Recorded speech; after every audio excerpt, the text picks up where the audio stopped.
does President Clinton have a bent penis? Well, according to a doctor who examined him last week, the president's genitals are, quote, completely 100% normal. It should be noted, however, that the doctor who examined him also has a bent penis. That may color his findings a little. As his last stop on the trip, the president met in Buenos Aires Thursday with Argentinian President Carlos Menem. During the meeting, Clinton asked Menem to continue with economic reform and protect democratic freedoms. Menem, in turn, asked Clinton to show him his bent penis.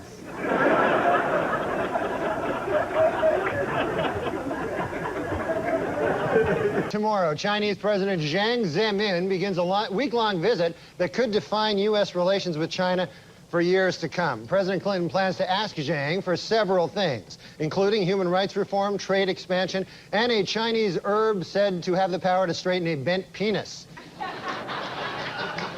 This week, an angry President Clinton demanded that Congress stop dragging its feet on something he has long championed, a medical Bill of Rights for U.S. citizens. In all, there are 10 items in the President's Bill of Rights, running from number 1, a rich, satisfying sex life is the foundation of good health,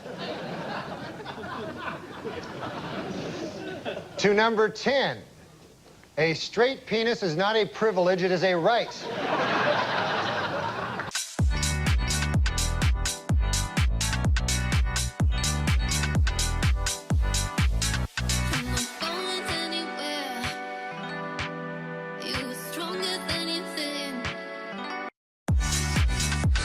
I have to know one thing before you go today. I know there are other questions, but you say that you there were distinguishing characteristics on the president's private parts.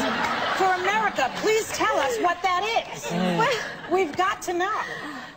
Well, it was like that. Oh, God. It was. Return. Okay, that was it. Thank you. But I'll send one joke and you can make a determination. So he said, remember the joke he did about Dahmer, where he essentially reads the UPI wire copy of the Jeffrey Dahmer trial, and it's so grim. I mean, it could not be grimmer. It's like Hieronymus Bosch sort of, and he disemboweled the young boy and ate the entrails, you know, all that stuff. And it gets to the end of the joke, and Norm says, in his defense, Dahmer said he started it.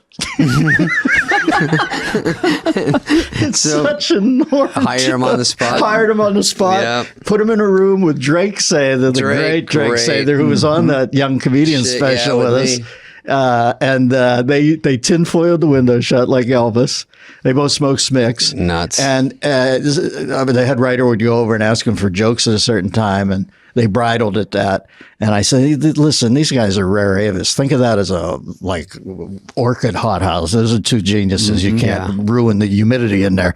So I said, I went over to Norm and Drake and I said, listen, guys, I'm not going to take your best jokes. I don't want to know your best jokes. I need some 6s and 7s for this monologue. Because Norm would write jokes that I'd have to hand back to him. They were so brilliant.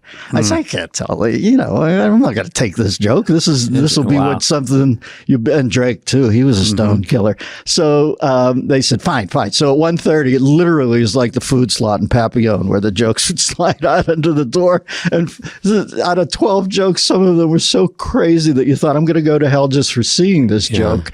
And then a couple were just they were two brilliant minds, and you know how they love to be left alone. Do you know the comedian Drake Sather? Sure. Well, he's your half a man. They were roommates. They were office mates. Shit. They were office mates at Dennis Miller. It. We were really good buddies. But we figured we'd try to figure out how to write a movie. Yeah. So there was this course. I tell you this, right? I think so, yeah. There's this course. Robert McKee taught this course over 3 days at UCLA. He's like the most He's the hackiest, the worst. But the most famous. How to write in the $3,000. Yeah, exactly. So it's 10 hours a day. So me and Drake we're fucking lost immediately, like an hour in. We don't know what the fuck anybody's talking about. But he started the thing, by saying, he said, it's all about story. He goes, we all know people. It doesn't matter the contents of the story. It's how you tell the story. We have all met great storytellers, and it doesn't matter what the story is.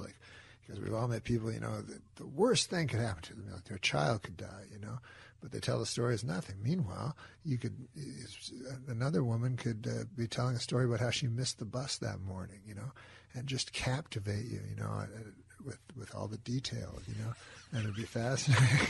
So then for the whole rest of the 10 hours, Drake kept turning to him and he'd go, hey, Marjorie, I don't mean to be insensitive, but that story of your boy dying, bit of a yarner. I don't know if you've heard Mabel's story about getting on the bus this morning, but might pick up a few pointers. And then you just do different variations of it all day long.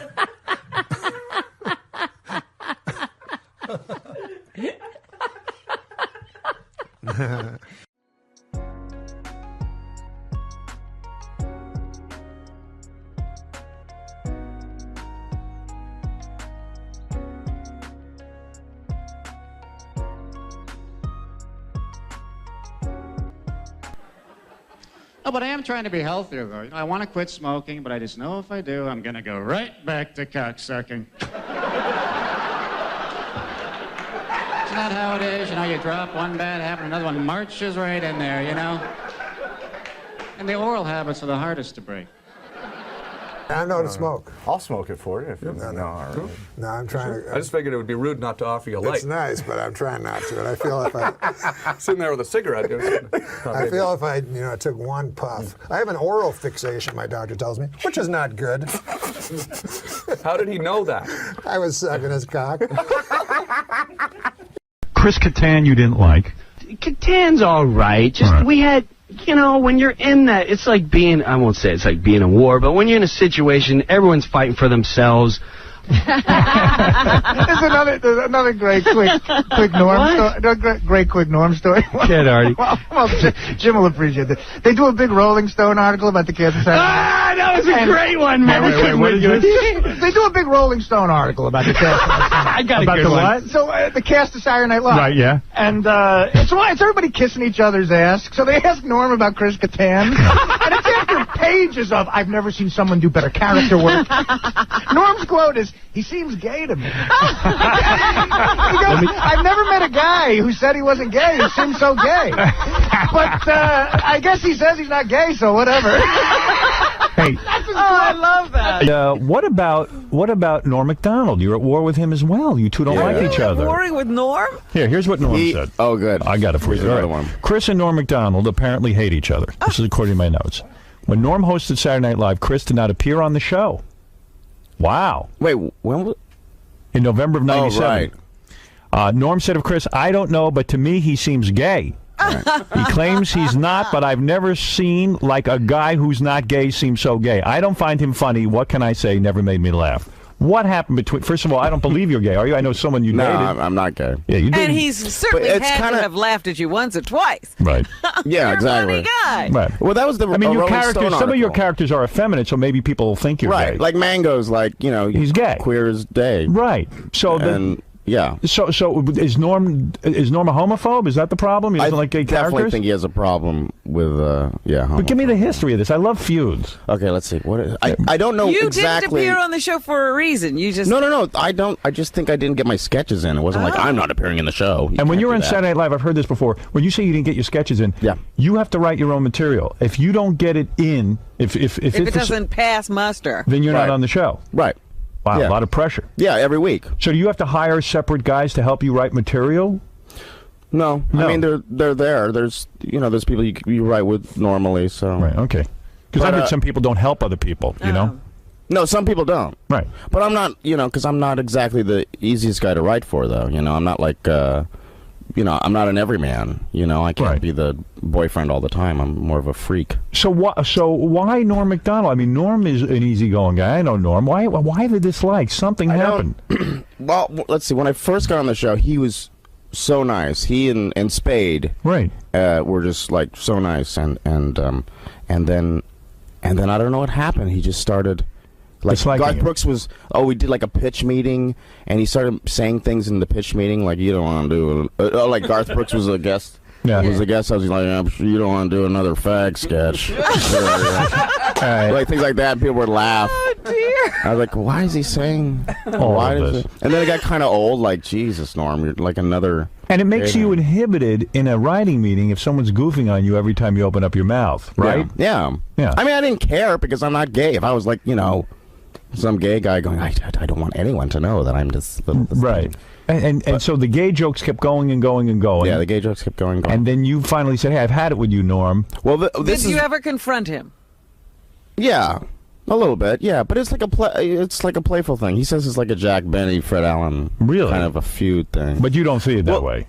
No, I think he's I don't know. But he this is what happened. We were on a flight together. We didn't plan on being together on the same flight. We were flying from LA back to New York to do Saturday Night Live, and it was a red eye.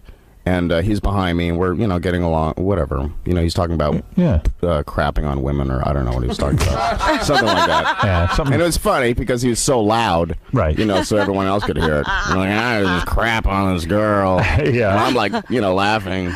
Right. Because he's a funny guy. Yeah. And then I wake up, and, because it's a red eye, and one of my shoes is missing. And I was like, where's my shoe? And Norm's like, hey, you lost your shoe, huh? And then he leaves. And I'm like, so disoriented. And I'm the last guy in the flight looking for my shoe.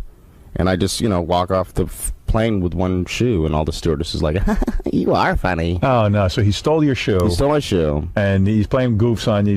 He's not respecting you. Right. Right. And then I took his jacket on a really cold night. Yes. And his assistant called me at home going, I got to get Norm's jacket. Please get me Norm's jacket. When she was like freaking out. Right.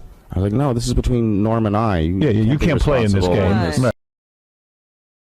Right. Chauncey Hayden, you're on the air. Hey, Howard, how's it going? All right. I've interviewed Chris before. He's a good guy. Chris, thank you. Is it not true that Jim Brewer, your former cast member, had a problem with you as well? I think at one point he thought I stole an idea from him. Oh, really? Yes. So, man, there's so much infighting. You got to admit. But that's it, though. Really? That's not much for like 6 years. With a lot of the cast members, and I think with Chris, do you remember that Rolling Stone cover came out, and they only put certain members of SNL on the cover? Yeah, that was a big deal. Didn't that cause a lot of strife inside? Yeah, well... Why, they only chose certain amount of people for the cover. It was you. Right, it was Will, me, Molly Shannon, and Sherry O'Terry. And you did the cover, and the rest of the cast felt like, hey, what are we, garbage? What is this? But why be mad at you? Because of our characters, too. It was like there was the cheerleaders. You were the breakout guys. Roxbury guys. Right. And Mary Catherine. But aren't they mad or jealous because you guys broke out and they didn't? And don't they think that you should stick up for them and insist that they be on the cover as well? But you don't have that kind of juice. No, what are we gonna? Yeah. No. Yeah. I mean, it's only makes sense that they would be on the cover, but what are we gonna do? I mean, Norm wanted to be. There's a big stink because he wanted to be on the cover by himself. Yeah. Really? No, I don't know if he wanted. No, he wanted to be in that picture. I don't know. He showed up later, and then he wanted to be. He wanted to stand in the middle of us. And you said no. Well, it was just like weird. Yeah, right. Like, why are you like, who are you? Like, here is like my variety show. What? Yeah. So yeah, I guess he thought he was the guy. All right, Chauncey, thanks. All right. Artie Lang, go ahead. Hey, Artie what's Lang. up, man? Yeah, hey, Artie. Oh, shit. Yeah, no, I like Chris. I think he's funny, but what he said before about that Rolling Stone cover is wrong. All right, go. Artie's going to defend Norm, I guess. Norm represents. You might be wrong. All right, go ahead. No, it's just that Chris made it sound like Norm showed up begging to get on the cover of Rolling Stone. Oh no, he wasn't begging. He was just like assuming he was on the cover with us, and Well, he was though. I know he was. But he wanted to stand in the middle as well. No. They were begging Norm to do it, and he thought it seemed weird. He didn't want to do it. Right, he thought it seemed weird to stand in the middle of all you guys. Oh, that's true. They definitely wanted Norm to be on the cover because at the time, I mean, he was the funniest guy on the show. Howard, you've said that a million times. I think Norm is hysterical. He is. I already said that. Yeah, and so does Chris. But, I think Chris. he made it sound like Norm's begging to get on the cover of Rolling Stone. No. You guys said no. Hey, Artie, do you know why Norm has such a problem with Chris? No. I what think, is his problem? I don't know. I wasn't there when they met or all that stuff happened. He's never really. Well, you are Mrs. Norm Wait a MacDonald. minute, you weren't there during the shoot either, but you know all about that. As a matter of fact, I was, because me and Norm had already done the movie, and I had lunch with his assistant. We went over there. There you go, Yeah, I Artie. can tell you, Howard, Howard, it's Christopher Walken. I hosted Saturday Night Live Yes. several times. I think Norm is just a funny guy. He came up to me one day and said, I'm a big fan. I said, what's your favorite movie? He said, Chris Kattan's a fag.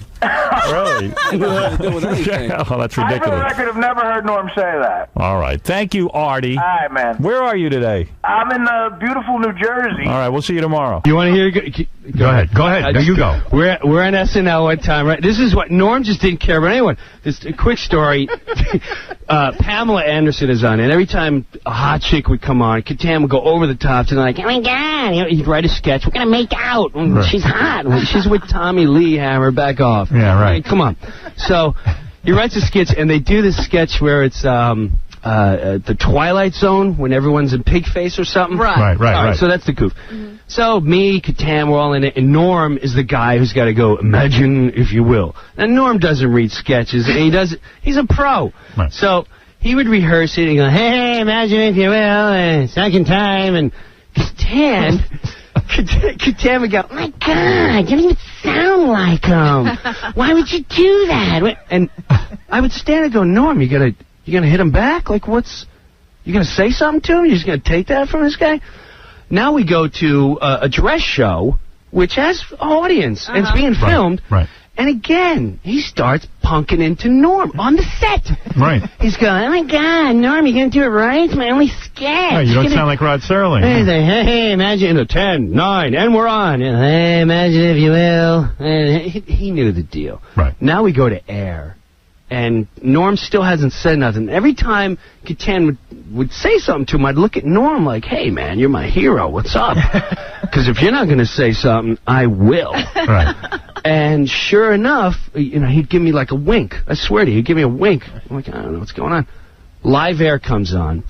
And I'm like, 20 seconds to the Twilight Zone sketch. He starts up again. We're mic'd, the whole audience is listening. He's like, oh, God, Kattan. Norm, you better sound like... Oh, God, Pamela, you're so hot. Norm, you gotta... Pamela, I can't wait if you ever get rid of... 10 seconds! Norm turns to Kattan. Right before his head, he goes, hey, Pamela, did Chris tell you he's gay yet? And he's got all this rage because he likes being gay. Everyone, why don't you just say you're gay and you wouldn't have all this anger and be a pester? 5 seconds! And you wouldn't have all this rage and try to interrupt everyone's sketch because you suck this week. And we're on! Imagine if you will. I'm like, there's my hero. There's my hero. See, he knew to save it for the live air. Saved it. He saved nice. it. And Kattan sank. I couldn't even get my words out.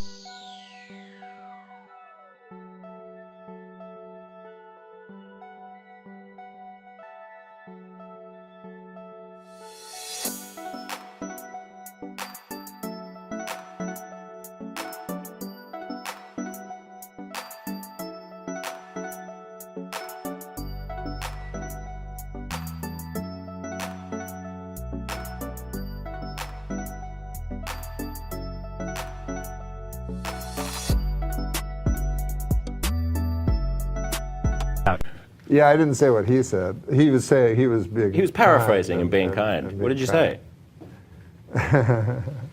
Well, Chris is a great guy, but he used to bring around women all the time to the show, you know. Big, tall women, you know. Big bruisers, you know. And he'd say, look, I'm heterosexual. I mean, he wouldn't say that out loud, but that's what that would be the caption on the picture in the New Yorker. Boy, those are funny. So it was something related to his sexuality. Maybe. But listen, if I call a person gay, that ain't no insult. It's a good thing nowadays. Yeah, if you say it's an insult, you're the homophobe, not me. Correct. Supreme Court says so. That's absolutely. Would you care to hear my Anthony Yeah, I want to hear. I want to hear from Sounds of the Lambs? Yeah, I want to Okay, hear. you be the girl. You be the girl. Jodie Foster? Yeah, just say something. Who recently came out, right? Yeah, but don't put that. I'm not plugging that. Okay, so just say it like you're. I don't need I'm Hannibal the cannibal. I'm Jodie Foster. I can't do Jodie. No, just say Eddie line. Okay, Hannibal, you're terrible. What have you done to these innocent people?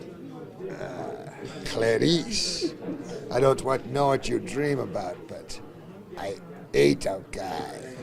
That wasn't good at all. I thought I've never done it. Here's the problem. I've never done an All right, impression of him. do one. Here's, Okay, you here's try it. Jessica Biel from Flashdance. Okay. So okay, Jessica. Yeah. Man, aren't you getting ready for your dance? Yeah, I gotta go. I got a big thing tonight. It's like Jennifer. that my Jessica Biel and his Anthony Hopkins. It was pretty close. They were pretty close. No, sometimes We you were think working a on good them. impression might come out. Did you ever do that? What? You What'd go, you say? I'll try I didn't this even hear what guy. you said. You go, man, I like this guy. I'll try him. Maybe it'll come out and sound Yeah. like him. And then it You know, it's the doesn't. first time you try an impression. Like, Yeah. maybe I could do Cary Grant. Yeah. Yeah, I'm Cary. Nah, it didn't work out. Didn't work. Funny, that scene that you guys. Daryl, where's Daryl? The scene that you Here's guys my just Daryl. did, the one that you just did. Yes. You did it a few times, so. Yeah. Every time we try to mix it up a little, you know. It's good to do it less than more. Sometimes Less less than is more? more. Less Sometimes is more? It really more is. Sometimes more is more when you're talking about fat women, but less is more when it's acting. Yeah, if you're talking about Little Women, it's better to talk more about them. Yeah, less is less with Talk women, less about heavier Yeah. women. but less is more in acting. But with big fat women, less is actually They don't less. call 'em- More is more. There's no hiding that. It's true. Here's my impression of a big fat woman. Not very good. Hey, fatty. So how much Hey. longer are you guys going to be here? What? We're that's it. Let's do a little from the sunshine. We flew in for a half Let's hour. do a little No. from the sunshine. We're here for Boys. another week, I think. But next year the sunshine boys. You want to hear a little? I don't know Sunshine any from the Boys? Sunshine I don't know. Boys. Well, they said we could ad lib it all. Yeah. Hey, we got to get together, get back on the road again. See, do a vaudeville act. I can't do that. Why Don't not? you see I got all this paperwork to do? Yeah, you're balder than anything. Wait a minute. If I weren't 70. Ah. Let's see. That's good. That was I got all this paperwork to do, and if I weren't 70.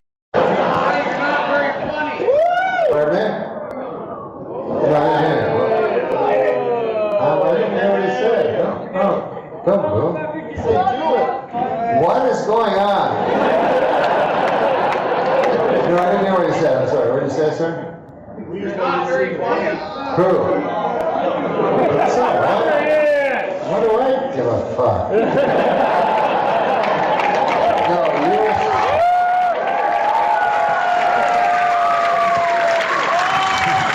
Now you're saying I'm not very funny, You got right? my money. You got my money. That's okay. How much money? No. How much money I got that's yours?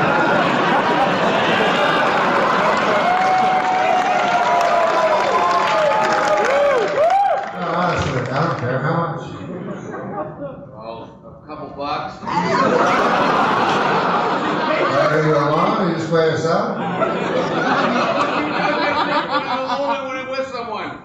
So- PM. He's not alone, unfortunately.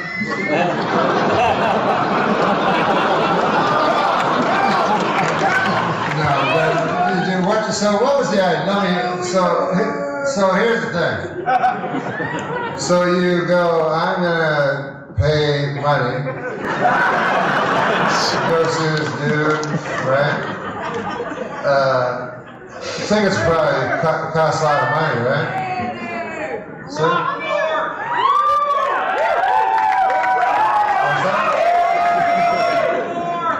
Knock the asshole out! no, that would be an awful thing. That would be an awful thing. That would be a terrible thing to do. No, I just want them to understand what exactly happened. So, but anyways, at some point in your life, you thought I was funny. I see it, because I don't got no fucking banjo or shit.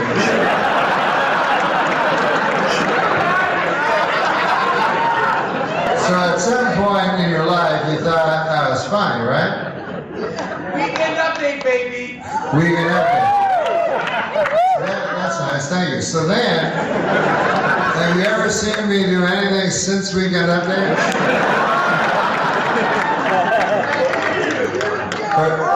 Pardon me? YouTube morbid ones. I'm sorry, what? YouTube morbid bits. I did what? There's a lot of YouTube morbid bits. YouTube morbid bits? Oh, morbid. I see. And so then, did you like those? No. You didn't like those?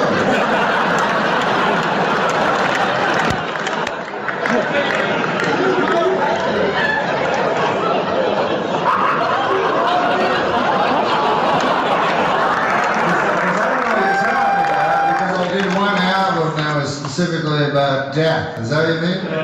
So, yes! So they were clips from the You Don't Like Those. So then you said, I'll come here to this show. You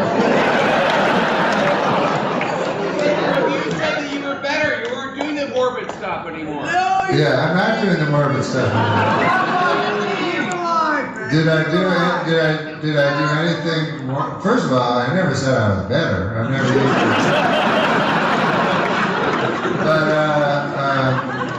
But have I done anything morbid, do you think? No, Norm, I love you, baby. That's why I'm here. So shut up. Why do you tell him shut up? He should say I love me. Well, that's nice. Thanks, man. That's cool that you love me. Because it's cool to love someone even if you don't think they're fine. You know, you should love someone even if they disappoint you.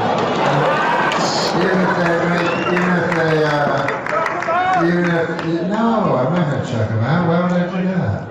Yeah. So you know, it's nice of you to love me, even though I've disappointed you. I'm sorry I was disappointed, because seriously, I never tried. You know. I'll try to do that. But that was nice that you said that you loved me on the weekend up there. And it was so sweet that you said you loved me. So, I love you too, bro.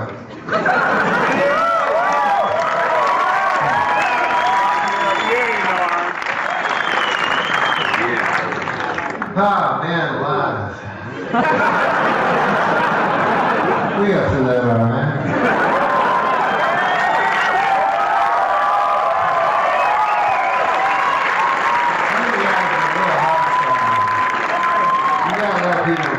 You gotta let people have their opinion and stuff like that. You know, man paid a lot of money, and then he's like, what the fuck is all this shit?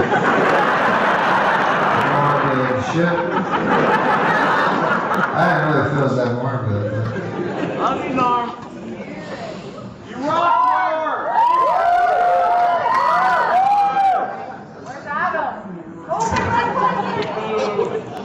But let's do a morbid thing.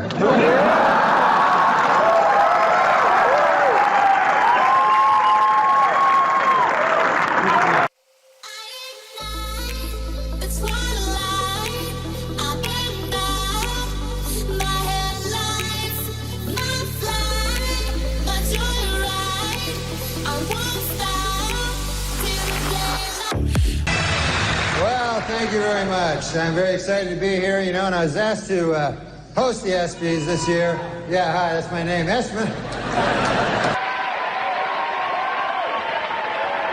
Thank you. Thank you.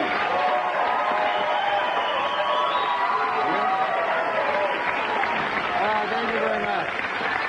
You're very kind. You know, in the, what's that? Oh, yeah, no. No, you're absolutely right. That is my name. What's that? Guy yells my name for no reason. If there was one thing that you would change about Adam Egget, what would it be? Oh, where do I start? This guy says your face looks like a cunt. I can't even change that. It's not the first time I've heard that. But, I mean... You know what I don't like is when they make those dirty drinks. Dirty Sanchez? Dirty Sanchez. That's what you drink. What dirty drinks? No, they say like pink pussy, like the pink pussy. You don't have to be dirty, but the guy doesn't realize there's a TV camera aimed at him. This is like your little brother. God damn, man. You have such control. And this morning, Adam Egget. Oh, is that your name? Fucking change it. The latest Adam Egget telling a joke. The latest Archie comic shows gay character Kevin kissing his boyfriend Devin. Another barrier will be broken next month when, in a dream sequence, Jughead will be show fisting Betty Crocker. God damn, you're illiterate. It's a show fit. No. Oh, you're right. Will be shown. Will be shown. They forgot to write the end there. Why is it so different to find pornography about people in stable monogamous relationships? Why is it so what? Different. Different? difficult. Damn. Start all over, and the joke still works. Oh my God. Michelle Obama has booked a cameo on the ABC show Nashville. Start again. Start again. All right. Kids today, I mean. You can't spell ABC. Wow. Michelle Obama has booked a cameo on the ABC show Nashville. With this and her appearance on iCarly, I think Michelle is ready to start appearing in films. May I suggest my favorite film series, Black Ass Fuckers? It's actually... Adam Eager told me something I didn't know. He said you worked with Red Fox on a variety. Yeah, I heard that. I'm dying to I hear. produced Red Fox variety. You told me he just worked on it. Worked on it. Well, that's, I mean, according to your What do you Wikipedia think I was, page. a stagehand, you douchebag? Worked on it. Did you do your notes? Lose the douchebag. He's talking about me. Well, we don't know if he's talking He's about clearly talking about me. you. He is talking about you. What's the deal with that fucking douchebag? Plus some douchebag, I don't know who he was, but I'd like to punch him right in the fucking face.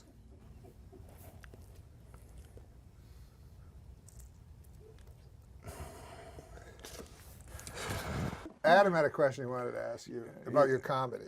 Yeah, I've been chomping at the bits to ask this one. I've been thinking about it all week. Norm told me to come up with some questions for you, and I've just been dying to know, where do you get your ideas from?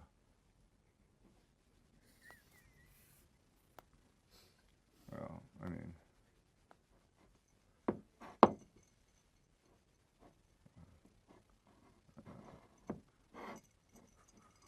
Nora Ephron walked off the show. Yeah. Right, and so did Sinead O'Connor, I think, right? I was there for that one, too. You were there for Sinead O'Connor? Yeah. It was Nora Dunn, by the way. Oh, no, I meant when Dice did it, Sinead... Yeah, Was that the same no, show? That wasn't the same show. No, she said she didn't want to do it because Dice was performing, so they had to get a different musical guest.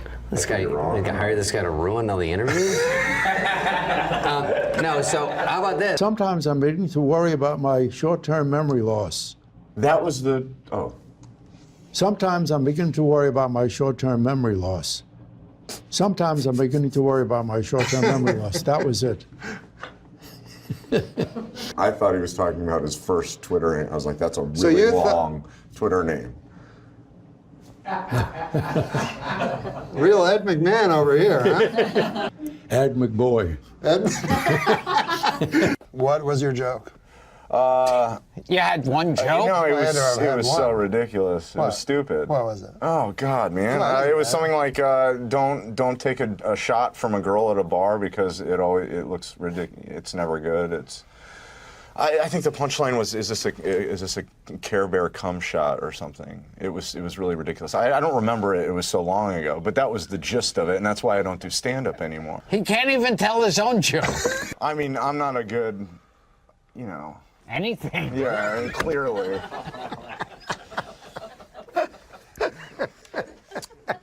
I mean, it's like... Earlier this week, Aaron Jackson of Topeka, Kansas, painted his house the colors of the Gay Pride rainbow flag in direct protest of the Westboro Baptist Church. When that didn't seem to work, Jackson fucked 3 of his best buds on his front lawn. Homophobic. Yeah. Well, I think it shows earlier he solidarity. was racist, and now he's homophobic. Well, I think of this. Former Tennessee Titans cheerleader Elizabeth Lee Garner, 42, is accused of pulling a 12-year-old boy's pants off and offering him oral sex. The boy refused her advances not because he was 12, but because he was a die-hard Colts fan. This is what I have to work with, you know? Chipotle has canceled its planned sponsorship of the Utah Boy Scout event due to the BSA's ban on gay leaders and scouts. Ironic how an all-male anti-gay organization would want to put hot, thick loads of beef and sour cream in their mouth. Okay. We get the idea. You hate gay guys. We first met, I met you underneath the Queensboro Bridge. You at the time were jerking off punks for $15 a man. My whole family's watching, man. My grandmother. Your family doesn't know that when you were a young man, you used to jerk off punks for $15 a man? What's the joke? Holocaust denier. Awesome. I'm not going to hold that against you. He doesn't believe in the whatever. I never got to go to He camp. doesn't believe in the Holocaust. I never went to camp when I was a kid. Is that a good change of subject? He doesn't believe that the Holocaust happened. Do you not believe that? I had a bar mitzvah again. No, then he says Why he would you hasn't have a bar brought mitzvah if you didn't believe the Holocaust happened? Jesus, every time. Was This is the Passover- closest I've seen to him admitting to the Holocaust, where he said, I think people have died. He's like 6,600,000. What's the difference? I'm like, well, there's a lot of difference. There's a Adam. huge difference. There's something beautiful about this one. I'm so not glad. joking. I'm not being ironic. No, I really loved it too. It was great. Oh, that's great. So Too bad this guy was here. Yeah.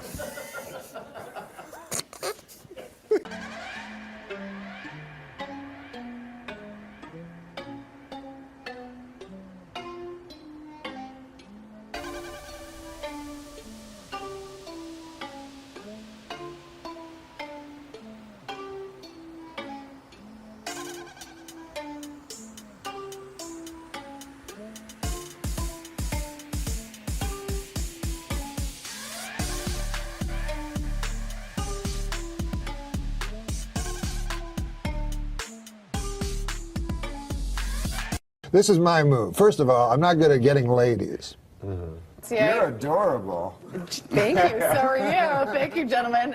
Sean, nice to meet you. Norm, nice to see you. Let's talk about. I will say, Keith does not need tricks because I've never seen as breathtaking a girl in my life, and her smile is so genuine. It's unbelievable. Why are you doing this to me? You're so sweet. Oh, I know. That's. Just...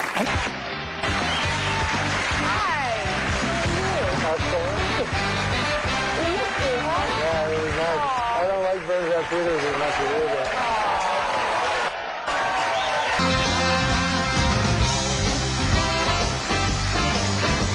do. Where are you headed off to for your dinner break? My stupid friend. A stupid friend disappeared. So I don't know. Do you know a place called Borgia or something like that? Boozio's? Yeah, It's a seafood restaurant here. You want me to walk you there? Is it close? Yeah. Yeah, that'd be great. All right. Well, wait, where? We'll figure it out. We'll sign off here. We'll figure it out. Okay. I may have a dinner date with Norm MacDonald. Like I try to make it fast. Like if I see a girl drinking at a bar, right? I'll go up behind her. I'll go. I can get us a bottle. And that doesn't work very often. But sometimes wanna it get does. right. Yeah, I want to get right. Then I get the lady. I turn off all the lights in the room so it's pitch black, and then I lay down on top of her for 5-10 minutes. And I don't get a lot of return people. Go. No. This is my problem. Everything's going well with the lady. Yes, you've got. And I have my sex, right? And I get the mood going. The mood's going. I have 4 covers and a big quilt. And then well, I'm getting hard. Then I get the mood going. I turn down the lights till it's Stygian black. And then I climb underneath the covers. I lay on top of the lady for 4 or 5 minutes. And she doesn't seem to enjoy it. No, it sounds like an assault. I go, listen, basically, I'm not a fancy guy. Fred, you know that. Really? I always thought of you as a fancy My guy. thing is, like, for a sexual encounter or something, I like to lie on top of a lady. I don't need a lot of fucking shit going on. One girl will do it. Yeah. Are you currently That's exciting enough for you. Are you That's currently good, in a relationship, or are you playing the field? Oh my God. What the fuck? What are you, Are retarded? you, no, are you really having a relationship? Come on, Come on, man, seriously. I am going to return to my former sexual lifestyle. Well, yeah, what's that? It's trying to find a lady and convincing her to let me lie down on top of her. That sounds so romantic the way you describe it. I want to lie down on top of you and take a nap. What do you? What's the fastest you ever met a woman and made love to her? Because you hear stories in entertainment about sometimes women throwing themselves at you. No, it's never happened to me. You're going to bullshit me on my podcast? No, it's never has. Have you ever made love to a woman? I don't think women throw themselves at guys. Of my stature, at least. I mean, I've seen women throw themselves at Adam Sandler. That's the only celebrity I've ever seen a woman actually throw themselves. Yeah, that happens to him because he's cute. You're a little bit they're shifty. Women don't know what to make of you. No, but girls like me sometimes. Yeah, well, you're very twinkly and warm and affable, and you've got an innocence about you. People will love that. It's because funny guys are attractive. Yeah. Funny is funny's hot. You've done a lot of Yeah. impressions. Funny. Most Look at him. awkward He's like, come really? on I've ever heard in my life. Yeah, like when I was young, they say they like kids with good senses of humor. Yeah. But I don't know if you got this, but I was always funny, but girls would just go, "You're weird," not funny. They go, "You're weird." Yeah. Yeah. And the least funny guys in school. They would be the funny guys. They got all the pussy. I mean, the guys that were just like, I don't know, they didn't even have to, they could be from the right side of the tracks, not the wrong side, and they could just be just like a guy with a fucking crew cut, never made a joke. Sometimes you'd see guys, like I knew this guy, I don't know if have you ever met a guy who's like, you don't even understand it, but it just gets women all the time, and it's like very mysterious. Yeah. Like I know this one guy literally got a different woman every night. I'm not even exaggerating. I asked him what his secret was. He said he was a serial rapist. So for him, it was just I don't think that counts. perfect. No, but when I was on Saturday Night Live, guys would come on, and they were handsome guys. Yeah. And they were convinced they were funny. And the publicist would go, "Oh, this is going to be really good for Gabriel's career because he's so funny, And then the fucking guy wouldn't be funny at all. And I came to me that, how they always say, like, women like guys with senses of humor. It turns out they just laugh at handsome guys. Yeah, exactly. The bar is lowered a lot. Yeah, I mean, when you think about guys that are that got into comedy, it was usually because they weren't good looking. You needed some way to get women to pay attention to you. So you cracked wise. Is that what they say in Canada? I never did anything for girls. I mean, I've always heard that stuff. But you're a good-looking guy. I mean, you've always been tall, dark, handsome. You're the classic, lean, pretty eyes. But my motive in life was never girls. I mean, I hear that like people buy cars to get girls. Yeah.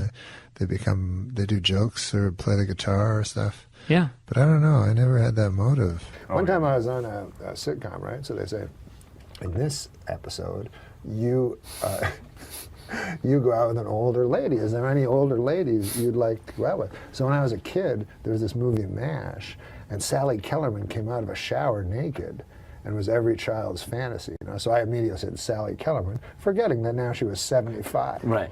So she shows up on the set, and I have to kiss her, and so I overdo it. You know what I mean? Like, because I'm embarrassed. Yeah. Because that's what I'm like, kind of. So instead of just kissing her a little, I'm like, ah, and.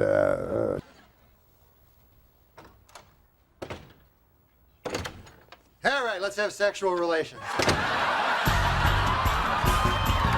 Do you ever have to kiss an old lady, like passionately? No. It's just teeth. It's yes. They have no collagen in their lips anymore. Right. Well, but she had her teeth. You say. She had her teeth. Hey. You don't know whose teeth they were. Well, they were hers. She bought them at least. Yeah, she owned them. But she. I haven't. Stubble like Adam Egan. Hey, what? Like kissing Adam Egan. No, she was a beautiful lady, and she was a. And then Sandler, every time he has me in a movie, he gets me to kiss like an old bag. Not an old bag, I shouldn't say that, but hag. Like one time the lunch lady, and everybody else was kissing nice ladies, and then I was kissing this old lunch lady. So again, I tried to overdo it to make the lunch lady feel nice about herself. Well, that's kind of you. That was nice. But now, what if she's watching? I can guarantee you she's not watching. Well, if she gets USA Today, she is. Thank you very much for being That was fun. Can I kiss you? Of course. Oh. Oh. So sweet. Oh. Sweet. I'm glad I had it served. Everybody asked me on this show, when are you going to get a woman? I said, I'm not going to get a woman before I get Roseanne. I'll fucking tell you that.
So it wasn't a studio crowd-pleasing effect. It was never aimed at the studio audience, you know. It was always aimed just directly at me. I just what I knew was funny. Last week on Larry King Live, Marlon Brando made the shocking statement that Hollywood is, quote, run by Jews.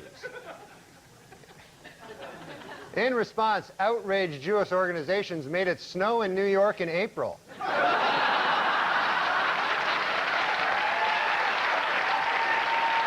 Native Americans in upstate New York are trying to block plans to build a Kmart on the site of a Mohican burial ground.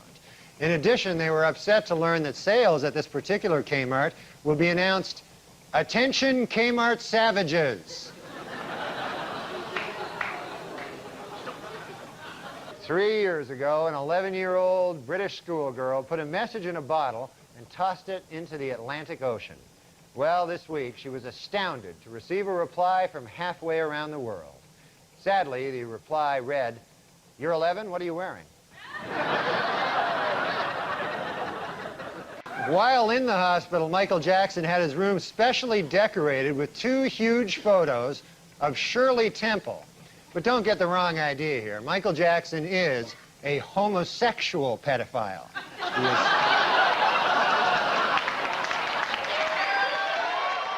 In Falls City, Nebraska, John Lauder has been sentenced to death for attempting to kill 3 people in what prosecutors called a plot to silence a cross-dressing female who had accused him of rape. Now, this might strike some viewers as harsh, but I believe everyone involved in this story should die. Brooklyn man crossing an expressway on Monday was hit by at least 10 cars. According to police, the man's body was spread over a 2-block area. Police also reported that various organs were flattened on the road and that his spine had been ripped out of his torso. The man is currently resting in stable condition at St. Mary's Hospital. Frank Sinatra turned 80 this week. Frank Sinatra. And although the singer is said to be suffering from Alzheimer's, he had a typically festive birthday, singing a duet with a hooker and having sex with Tony Bennett. Probably going to end up in Jersey with a meat hook up my ass, but it was a good joke. Here we see the president and the first bitch.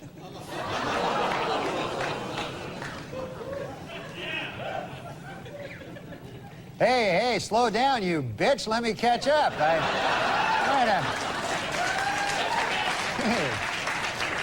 In Whitewater news, federal regulators quizzed Hillary Clinton at the White House this week and gave her a perfect score on the lying section. She's a dirty liar. Admitted Brinkley, there was certainly nothing uncreative about the way you moved Vince Foster's body. The president's a murderer. You didn't know that? Thanks, I'm Norm MacDonald, and now the fake news. Well, it is finally official. Murder is legal in the state of California.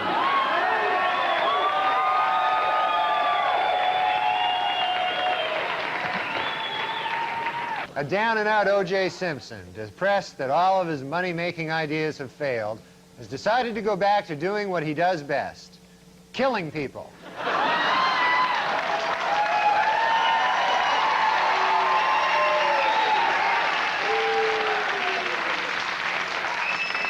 O.J. Simpson was in a different courtroom this week, attempting to regain custody of his 2 children.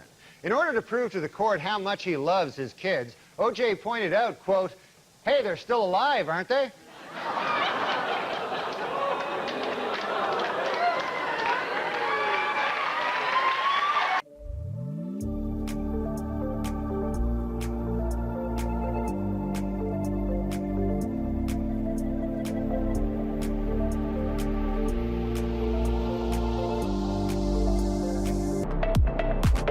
Women would be more likely to vote if they could send in ballots by mail or if polls were open longer. Also, more women would vote if you were permitted to bake your vote.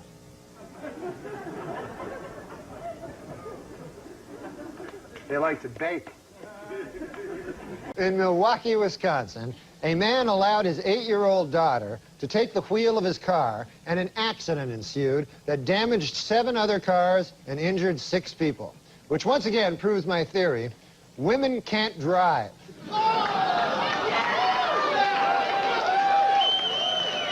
Please note that the percentage in these pie graphs do not add up to 100% because the math was done by a woman.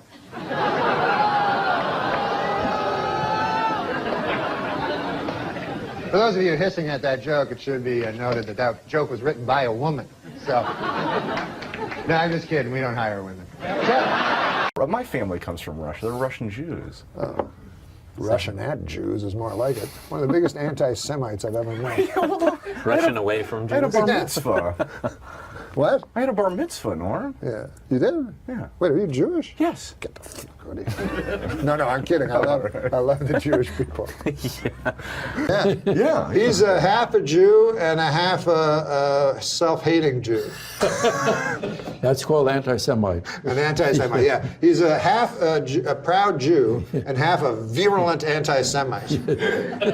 So Disagree. He's conflicted. He's a virulent anti-Semite. That's come out on the show. He had a bar mitzvah. But there's never anything about him. Virulent? Well, he's a Is that Holocaust word? denier. Oh.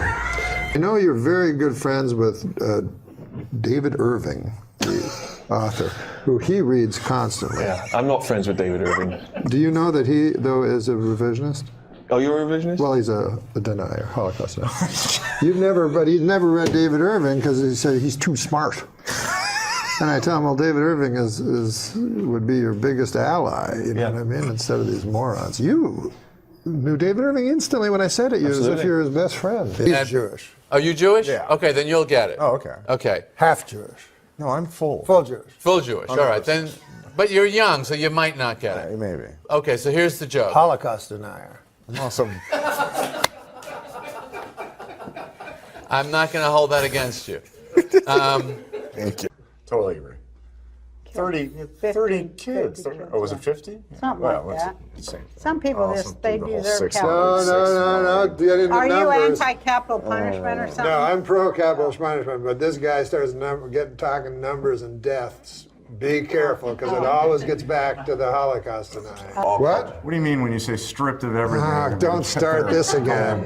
Please don't start this again. He doesn't believe in the whatever. I never got to go to He camp. doesn't believe in the Holocaust. I never went to camp when I was a kid. Is that a good change of subject? He doesn't believe that the Holocaust happened. Do you not believe that? I had a bar mitzvah again. Why would you have a bar mitzvah if you didn't believe the Holocaust happened? Jesus, every time. I'm surprised this guy's still on the air. He's a Holocaust denier. Oh, well, I'll have another one for you tonight. Soon as we leave here. He's a revisionist, a Holocaust denier. Oh, God. Wow, you feel better. All of a sudden. Wait, is it? Are you or not? Oh, boy. I had a bar mitzvah. Yeah, I had a bar mitzvah. I'm full Jew. What do you think about guys like this, though?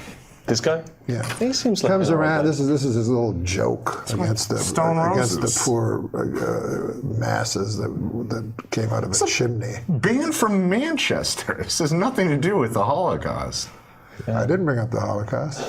You did. I love the fact you sort of gleefully said, I didn't bring up the Holocaust. I normally do by mistake, but today, didn't even bring it up. I know what a Passover Seder is, but the worst Passover Seder is when you're there and this guy is talking about the smokestacks of Birkenau. Okay. Not being true. Because he doesn't think it's true. There's no way I would bring that up at Pesach then. You can't ignore it. I ignore this fucker when he starts talking about the smokestacks at Auschwitz and how the shadows couldn't make sense and all this shit.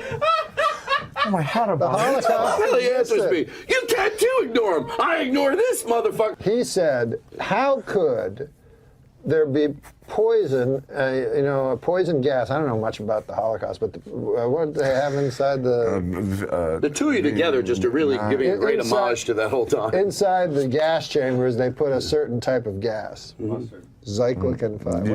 Zyklon gas. Now, the guards would open the door and get the Zyklon all over their hand and die also. How would that not Maybe happen? there was a sub door. But he had another thing. I don't want to make pretend we're some. He said when the Allied planes came over, they have pictures apparently of the smokestacks, and he said the smokestacks drop a shadow. The smokestacks that we all know spewed out the sad remains of human souls that once had dreams and once loved.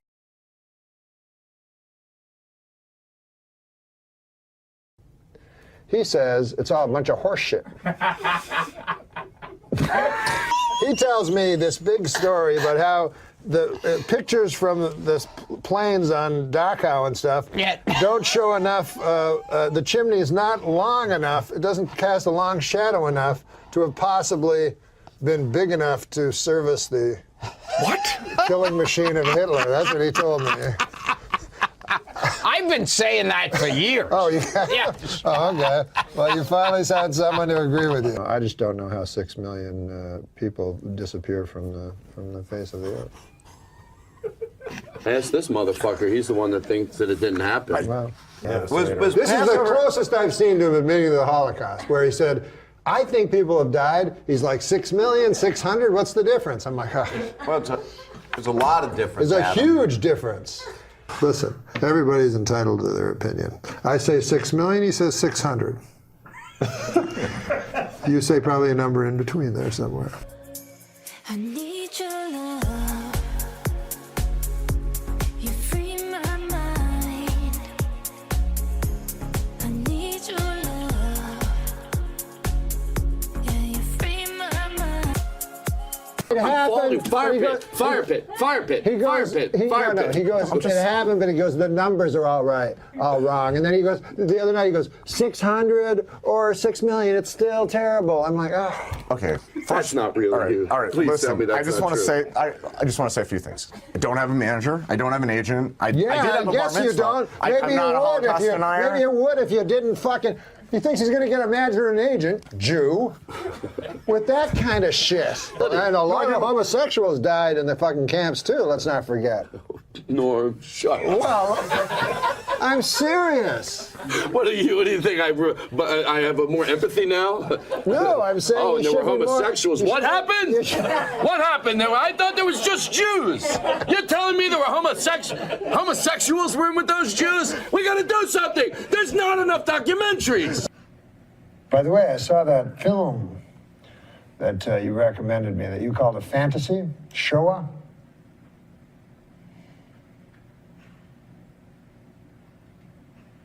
Horrifying.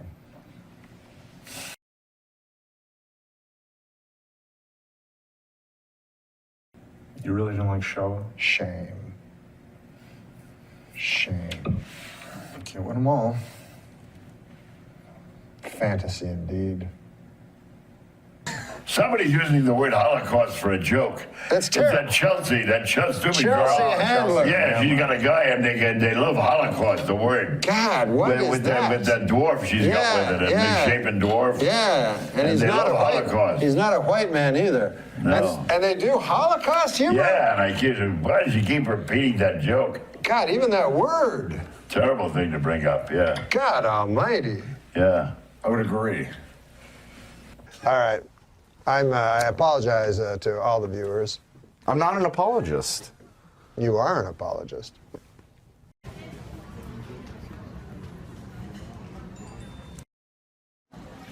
All right, in the airport, SFO. Wait, you want to be on it?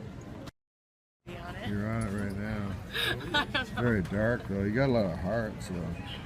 I got a lot of heart. Yeah. But usually there's comments. No one's commenting. Oh, wait, I hid chat. That's why.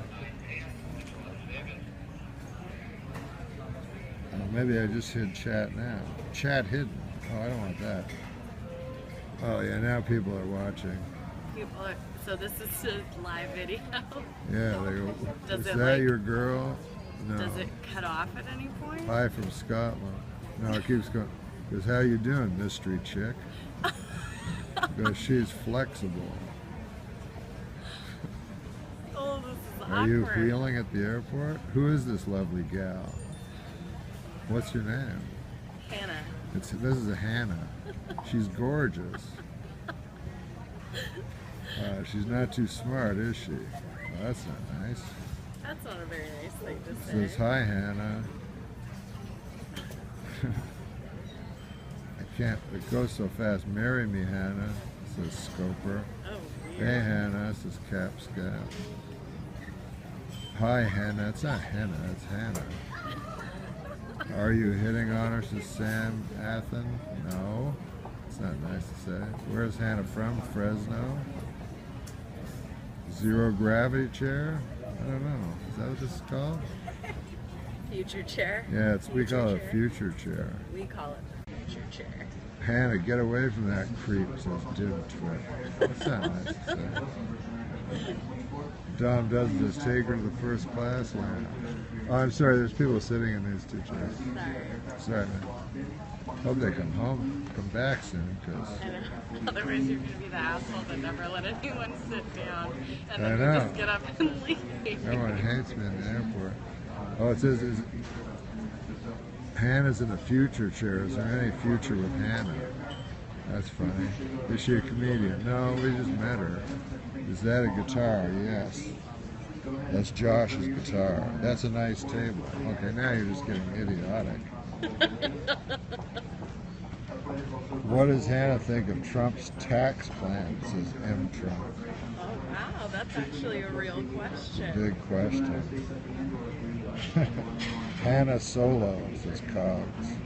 Hannah looks like a gymnast, says Scott.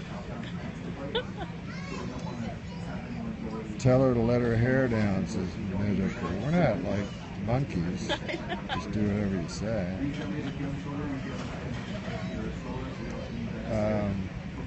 Does Hannah like fat guys from Wisconsin? Oh, what does Hannah do for a living? What do you do? I teach yoga. Oh, well, they were right. And I work at a sports bar. Oh, people were right about your yoga. Yeah, if you guys didn't hear, she teaches yoga and works at a sports bar. Is she going to work out? No, we're not doing anything. We're getting on a plane. Yeah, we're just getting on a plane. Albert says, yoga, I'll be right there. They love yoga girls. Apparently. Yeah, people are going nuts now. Downward dog, honey. That's disgusting. Come on, guys. You're better than that. This is so weird. Jeez, man. Yoga Berra. Oh, that's sad. Too soon. Yeah, that's too soon, guys. Will she be drinking on the airplane, says Micro? Not likely. A little too early. Unlikely. A little too early. Enough of Hannah, Georgia or Alabama. Go Dogs. What's the weirdest yoga student you ever had, Hannah? What's the weirdest yoga student I've ever had? I have one guy that comes in and he never does anything that the class is doing. Yeah. He only stays for 10 minutes and then he leaves. But he does it for this whole studio. He comes to every class and that's what he does. And he only every goes for single 10 class. minutes. Yeah. And do you feel like he's just looking at girls, or? No, we're not really sure. Really? Just an eccentric? He must have a lot of money, because he pays, right? Well, He pays for the hour. This is for a gym yoga class. Oh, it's free if you belong to the Yeah, gym. it's part of the gym. But he does it What with gym all is the it? teachers. What gym do you work? Well, maybe you don't want to say. I don't know. Yeah, I don't know if I Yeah, should say you that. probably shouldn't say. Everybody's asking Hannah questions. Fortune America is patron guest. Oh, now you want to. Kwai Ling Park, please make your way back. Where would Hannah go if she could travel through time? Whatever, low jump. Low jump.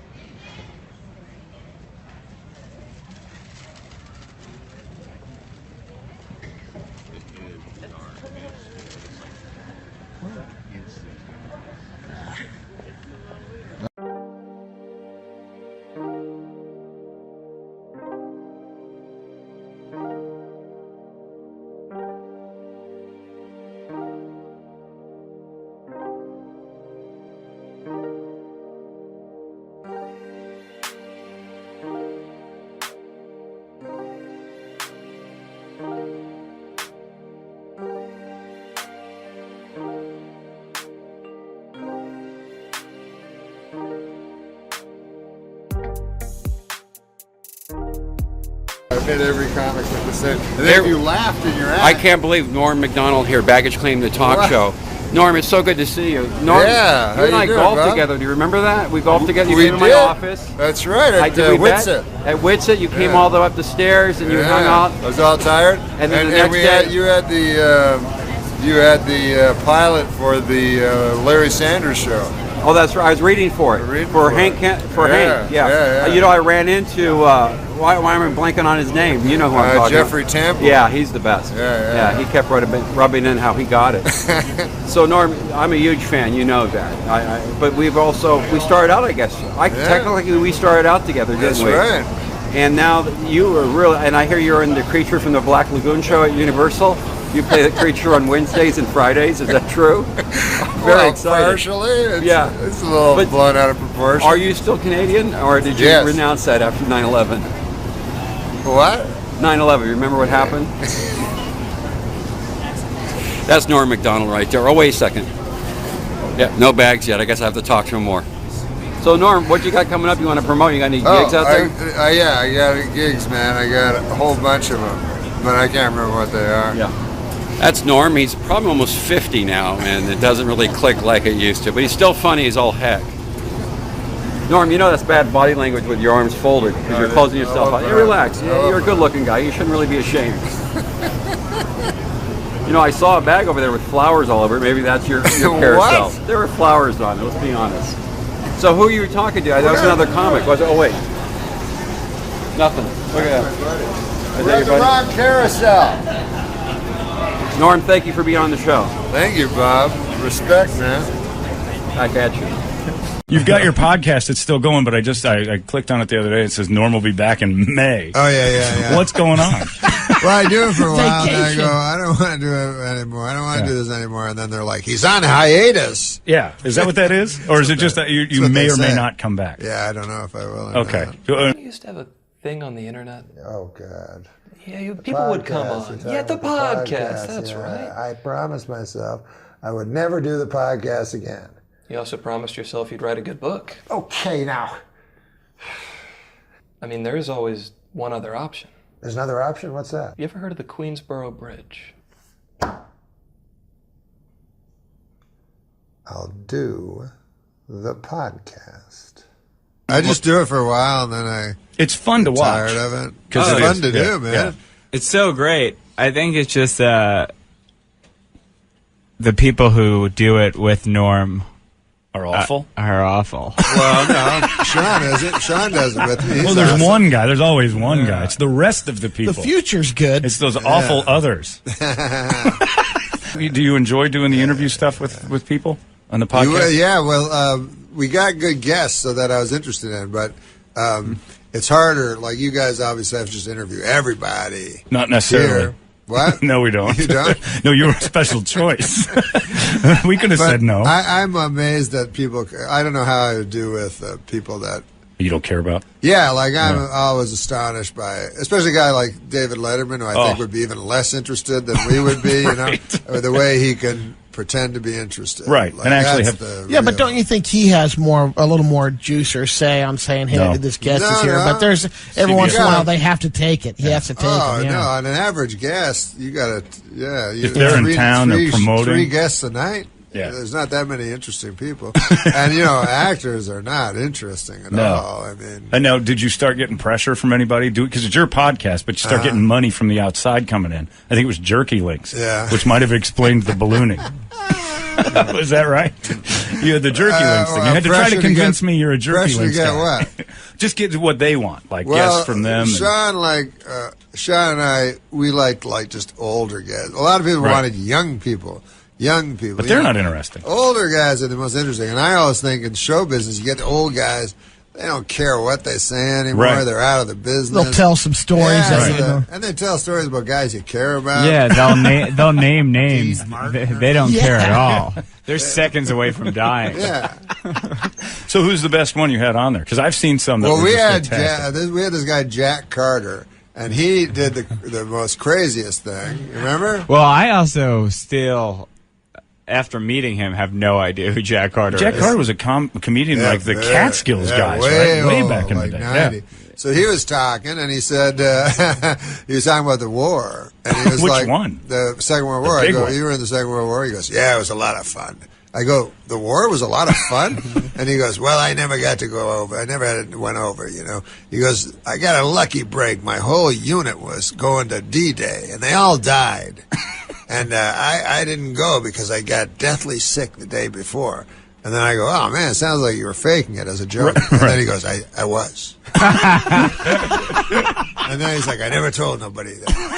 And So he finally confessed. Yes, now, that he is a right? deserter and a traitor to our country. But you learn that kind of stuff on Norm's podcast, Yeah, which Norm's is great. Deathbed Confessions. That'd be a good show. That'd be pretty awesome. You just Yeah. show up at hospitals, Yeah, and they think it's to bring them up, but it's really just to get them to admit We've had some a stuff. couple. You admit some stuff, and then you Oh, pull man. a plug out of. Man, do I want to follow you around with a camera? Hey, I'm over here to pull the plug there. You got anything to say? So, Rickles.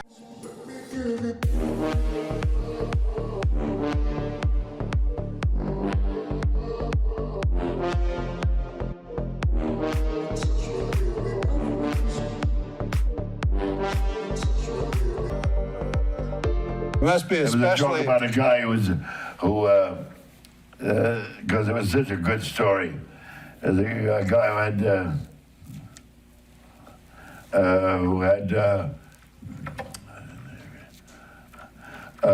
had surgery, and I can't remember the joke. I can't either. And then talk about a guy who picks good projects. Yeah.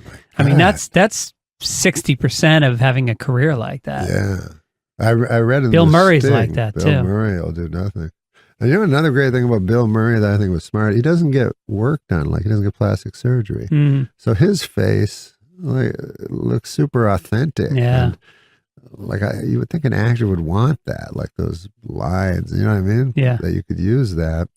Because I remember at the end of his life, Jackie Gleason got a facelift. Yeah. And it looked like, it was like, why wouldn't you want to use your old face? That would be super funny, you know? Instead of because you're not a leading man. Yeah. You know?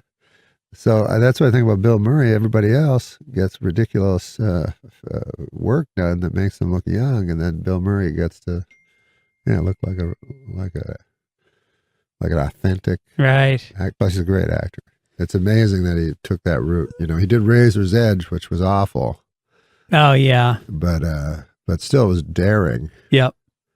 Project, and I guess he just had all this money from Ghostbusters. Mm-hmm.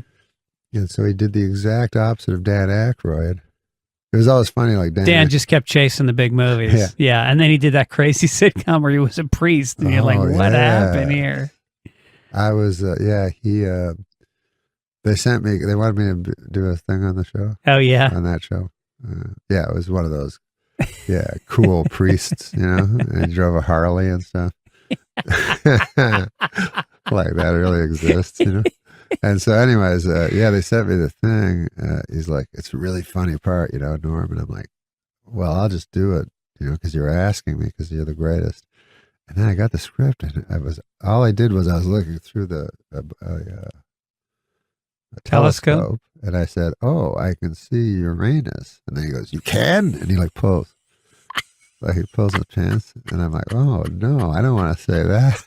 So I had to like lie my way out of it to get out of this awful joke. But he told me it was like great. One time when I had my sitcom, the showrunner goes, why don't we have a big star every week do the cold opening? And I go, oh, sure, yeah. And he goes, you can get big stars, right? I'm like, no, I can't get anyone. And he goes, but you know Sandler. I go, I'm not going to ask Sandler, you know? Like, and then I told my agent, I said, don't ask Sandler, because the showrunner kept phoning my agent. I go, because I don't want to like blow a favor. I know he's not going to do it.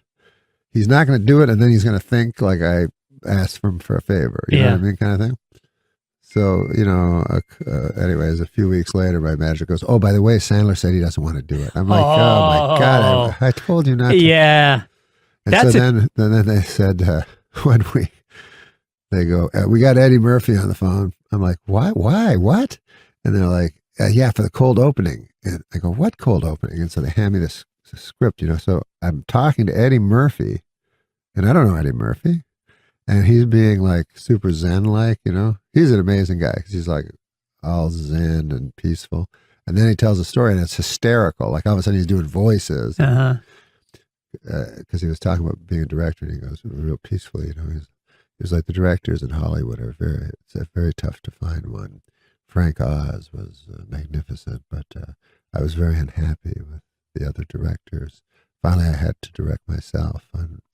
I directed Harlem Nights, and the Red Fox was in it.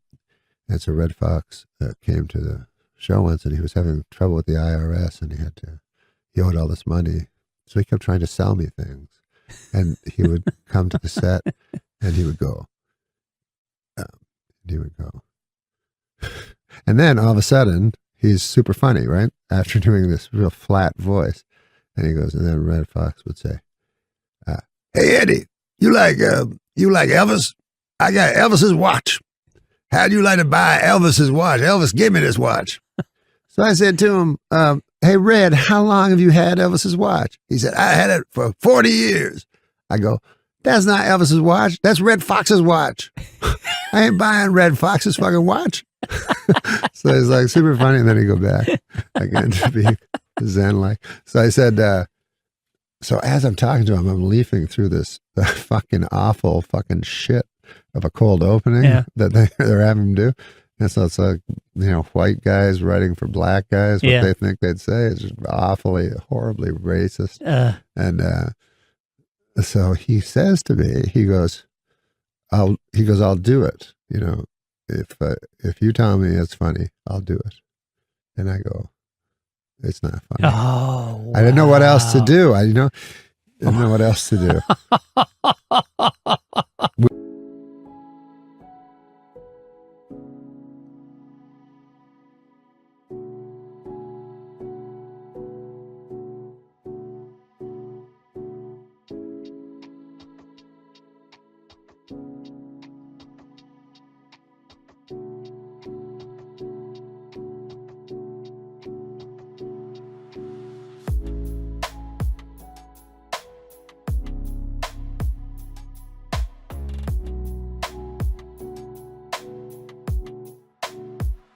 We got on the show though. We got Richard Pryor. Richard Pryor. His last appearance everywhere. No shit. Was on my television show. Wow. And big mistake. Like he showed up. You know, he's in his last stages of MS. Yeah. And everyone was crying. You know, because you look, his eyes. He would do that fear look even when he was acting and stuff. And when he was doing his stand up. That's what he was like. It was just pure fear. It's like he's locked in the side, like begging to get out somehow, and it's so hard to watch. Right. So, and then his wife, she goes, listen, you know, he's really nervous. You know, would you go up and tell him you love him, hug him, kiss him? You know, I go, hug him and kiss him? He goes, yeah, you can show him affection. You know, he's very fragile. So I go up and I hug him and I kiss him. I go, you know, you're the greatest ever. You know, if you don't want to do this, you don't have to. You know, but it's just great that you're here and this. And then there's like two big black guys that are there, you know. And one of the big black guys, like about 15 minutes later, goes, Richie thinks you're a faggot. So my everybody's comic hero. And I'm like sexually molesting him pretty well. Because of his stupid wife. I had a look at your Twitter feed. First of all, what do you like about Twitter? Because you're pretty good on it.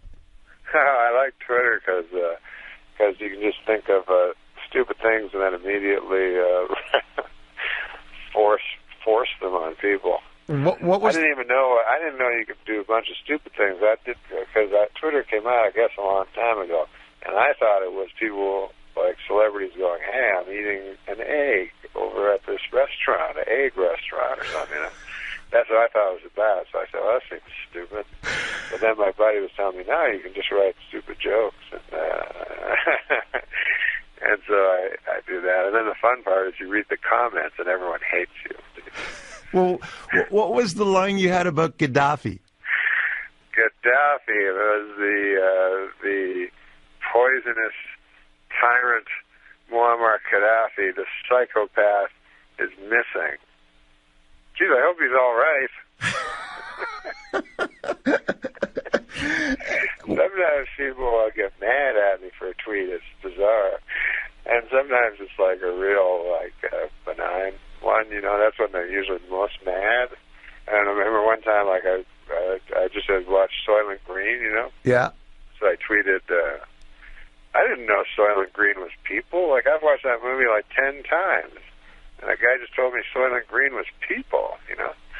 And people got so mad, everybody's typing, they're like, what are you, an idiot? Of course it's Soylent Green is people, you know? Here's another tweet. You said, I'm going to die one day. That's what really kills me. And that's a good tweet. That was one of yours. I like that one. Academy Awards were on, so I said, oh, fuck, I'll just watch the Academy Awards and I'll tweet all the time, all the way through the Academy Awards. And it was so fucking fun. You liked it? Oh, my God. It was like were you vicious to the people up there? Did you find the Academy Awards boring? They were the worst fucking Academy Awards ever. Ever, right? Yeah. And did you write that? Were you honest with the people? A couple of times, I was like... I had a couple of them that were maybe mean. Like I said, I think I said, by the time this is starting to drag, by the time the dead guy montage fucking shows up, Kirk Douglas will be in it. What was the line you had about Gaddafi? Gaddafi was the poisonous tyrant Muammar Gaddafi, the psychopath, is missing. Geez, I hope he's all right. Sometimes people get mad at me for a tweet. It's bizarre. And sometimes it's like a real, benign one, you know? That's when they're usually most mad. And I remember one time, I just had watched Soylent Green, you know? Yeah. So I tweeted, I didn't know Soylent Green was people. I've watched that movie 10 times. And a guy just told me Soylent Green was people, you know? And people got so mad, everybody's typing, they're like, what are you, an idiot? Of course it's Soylent Green is people, you know? Here's another tweet. You said, I'm going to die one day. That's what really kills me. And that's a good tweet. That was one of yours. I like that one. I don't know what it is with that voice of yours. When I read your tweets, everybody that I talk to also reads them in Norm's voice. And it makes it that much funnier. Everybody started, during the Oscars, we all start tweeting our shit during the Oscars, past Oscars. And one of my buddies, Travis, actually retweeted and said, you got to follow Norm MacDonald. And I'm like, I didn't even know you were on or shit, so I started following you. And they were hilarious. The funny thing, when are you going to thank the computer? Every fucking tweet. When are you going to thank the computer? Just shit like that is stuff that no one else was tweeting. It's out of your mind shit. I just found out about that Twitter shit. It's great, and you got so many followers really quickly, and didn't have to pull a Charlie Sheen with it. It was just funny shit, man. But when you go to hit the send, you fuck for a second. You go wait, because it's just off the top of your head, and it's right there, yeah. And I don't do drugs or alcohol, thankfully, because I'm sure guys could really fuck up and say bad things. They have. Norm's tweets, some of them are not supposed to be funny. They're profound, poetic. I deleted a lot of that. Because I'd read my responses and they go, you fucking asshole, you're funny. I'm like, that's just it. You can't stop being if you're funny and then you got a serious comment. I would tweet some ridiculous shit, but then I'd go Obama gave a speech. Let me give a little feedback on what I believe of Obama. You racist, fucking conservative, fucking rich motherfucker. Some people too, fucking think it's serious. I tweeted one that I said something, I don't know. I said my father was brutally murdered last week, and it's only now I can look back and laugh. And then these people would fucking answer. They go I'm so sorry. Closure takes a while. So I had to go, no, it was a joke. How does anyone read that and not, especially from you, and not think it's a kind of a joke? People are so stupid. That's something this whole thing has opened up, where you're kind of communicating with people you never would talk to or meet, that that don't understand what a sense of humor even is. So the responses you get sometimes like hey, I was like, hey, God, it's spring, but I'm looking outside and there's still a little snow on my back table. At least you're alive, motherfucker. That was from a dead guy? Yes, I'm getting tweets from the dead. I guess he had a loved one pass on. Perhaps a father that was brutally murdered a week ago. I guess to sum it up, everybody's a critic, huh, guys? Your special should have been called The Voice of Reason. This is the Twitter award for Best Hall of Famer.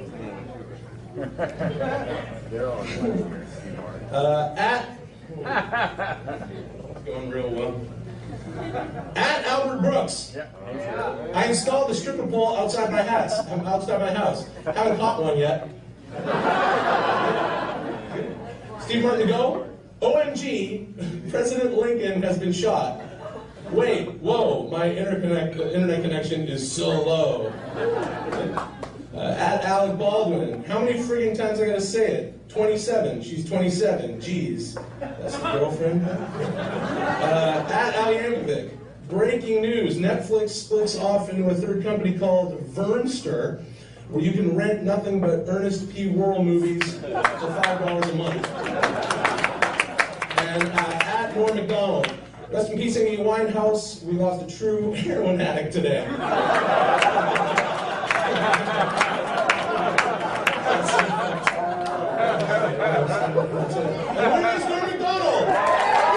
Hey everybody, it's me, Norm. I couldn't be with you tonight because I'm on location in Spain, where I'm tweeting in Madrid, Spain. If that's a city that's in Spain, then that's where I am. And but I'd like to thank National Lampoon for the good people there. What did they do? They took a once great franchise and burned it asunder. So I'd like to thank them, and I'd like to thank everyone that helped me win this award, except there aren't any, because it was just me and a computer. I would like to thank the computer. What else? Let me think. It's pretty cool, how far technology has come. Like you people are probably saying right now, hey, look, Norm has hired an entire film crew in Spain, and now he has filmed himself at great expense and has sent the reels over to the United States, and now, but no, you could not be wronger. I am doing this on a telephone. What make you of that? I know, you're saying, hey, Norm, that cannot be right. A telephone is used for telephoning. People take a telephone and they telephone other people and they say, what time is it there? Where you are with your telephone, because it's not the same time here.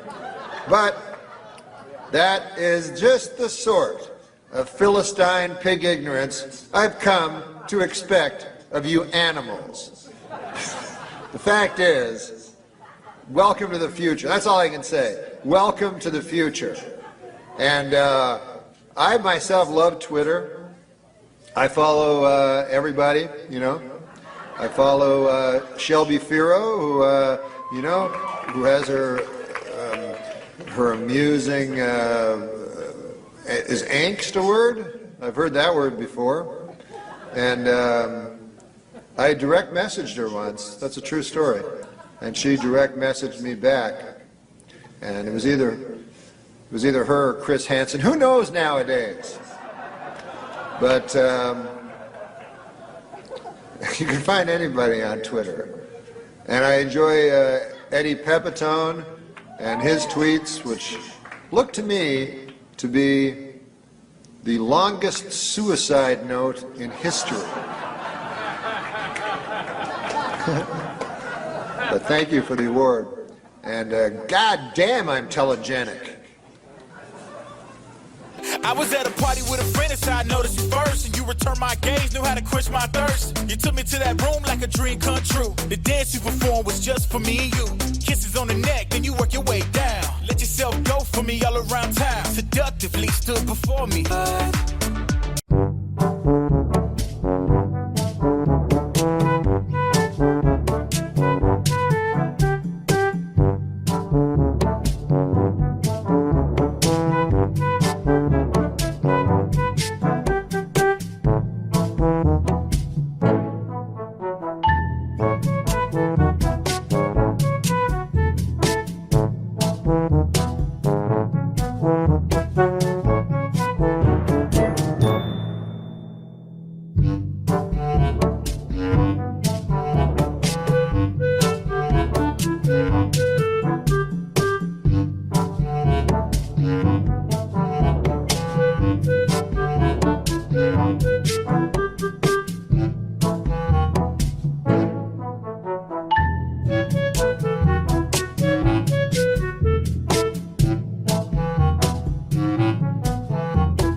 No, but Andy's a fantastic guy. I'm curious about something. And when I say, you know, I used to make jokes at 12:30 about him being gay, that's absolutely ridiculous. But when we were starting out, I will tell you one story about Andy. This is what happened. I'm scared. I was working at Art's the deli coffee shop. Deli and coffee shop, bussing tables. So Andy comes up to me and he goes, "Hey man, I got a way to make some money." I said, "What is your way?" He goes, "I'm going to become a male prostitute." Now I said, "Andy, you're not gay. It doesn't make any sense." He goes, "But a guy has to make a dollar." So I said, "All right, do what you want." You know? So he comes to me the next day and he says, "Hey, I'm buying breakfast." I says, "Why is that?" He says, "I made $450.05 last night." Wow. I said, "What on earth?" He goes, "Yeah, did some tricks there, you know, they call it." So I said to him, "You know, I eat steak and eggs. I eat, you know, expensive." He says, "That's all right. I made $450.05. And I said, "Well, who on earth gave you 5 cents?" He said, "Every one of them."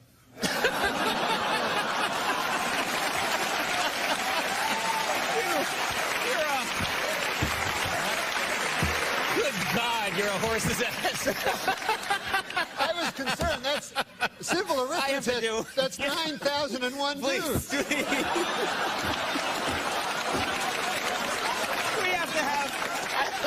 I will take a break. Then he says he's mature, and I think it's because he's telling my grandfather's jokes.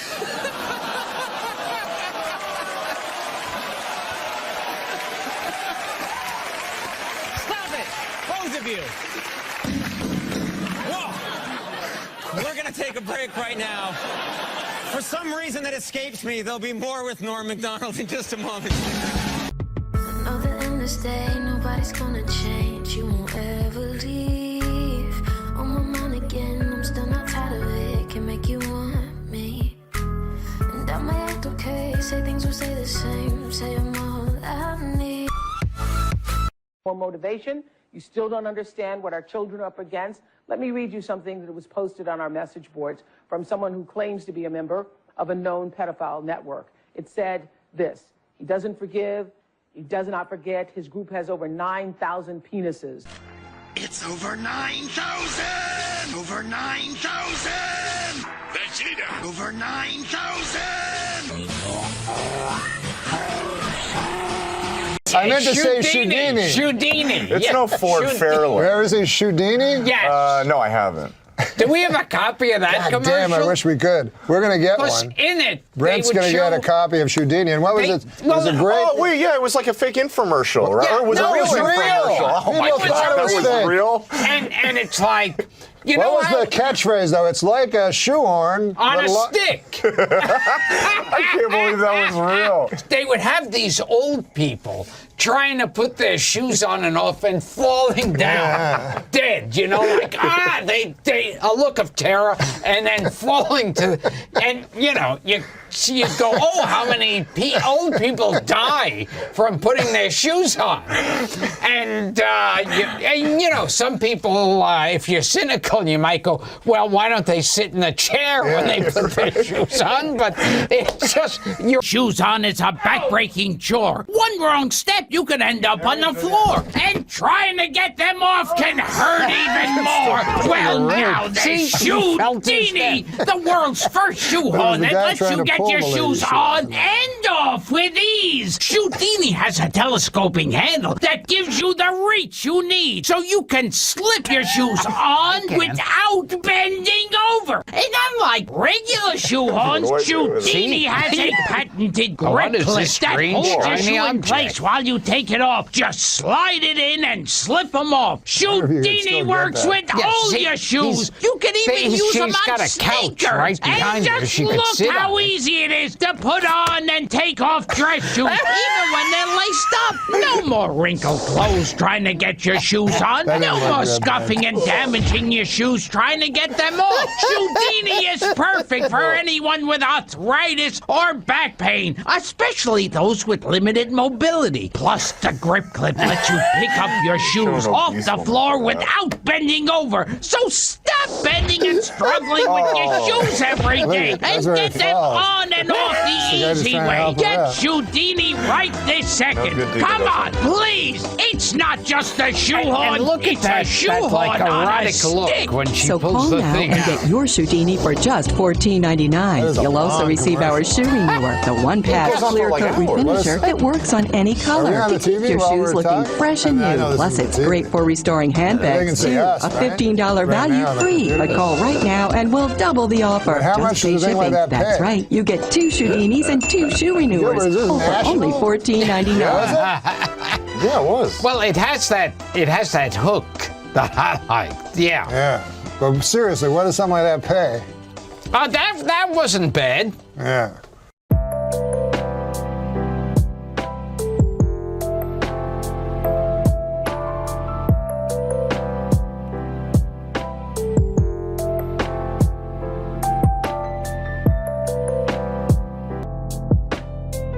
What about the time when the old product works, like can of Corey apple? Oh, yes. Yeah. What, an apple core? I'm the chef for the future. Chef of the future! Chef of the future! Ha ha! What have you brought with you, Chef of the future? Who, pray tell, is this?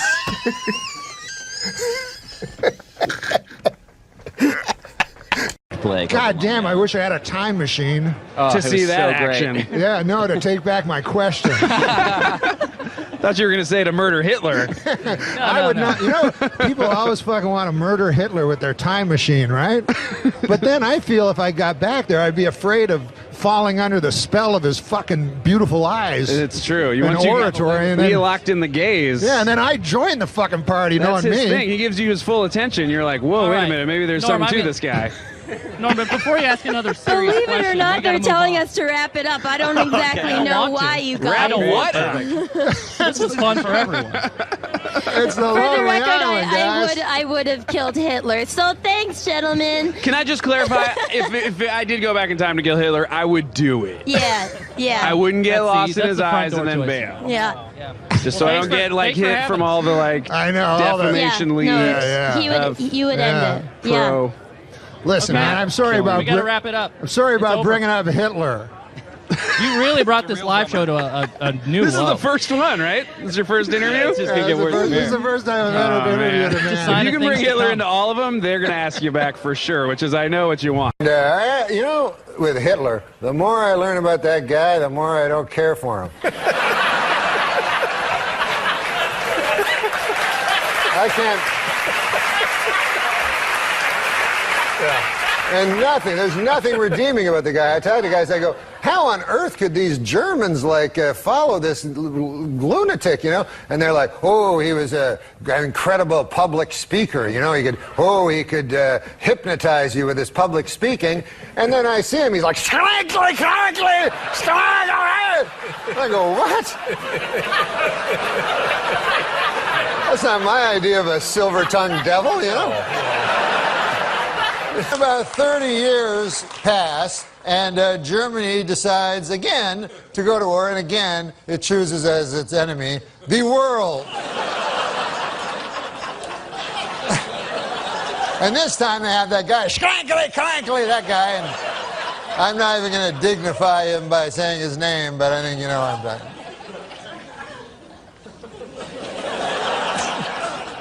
about. New songs on the radio sounding fake. Genesis for better anyway,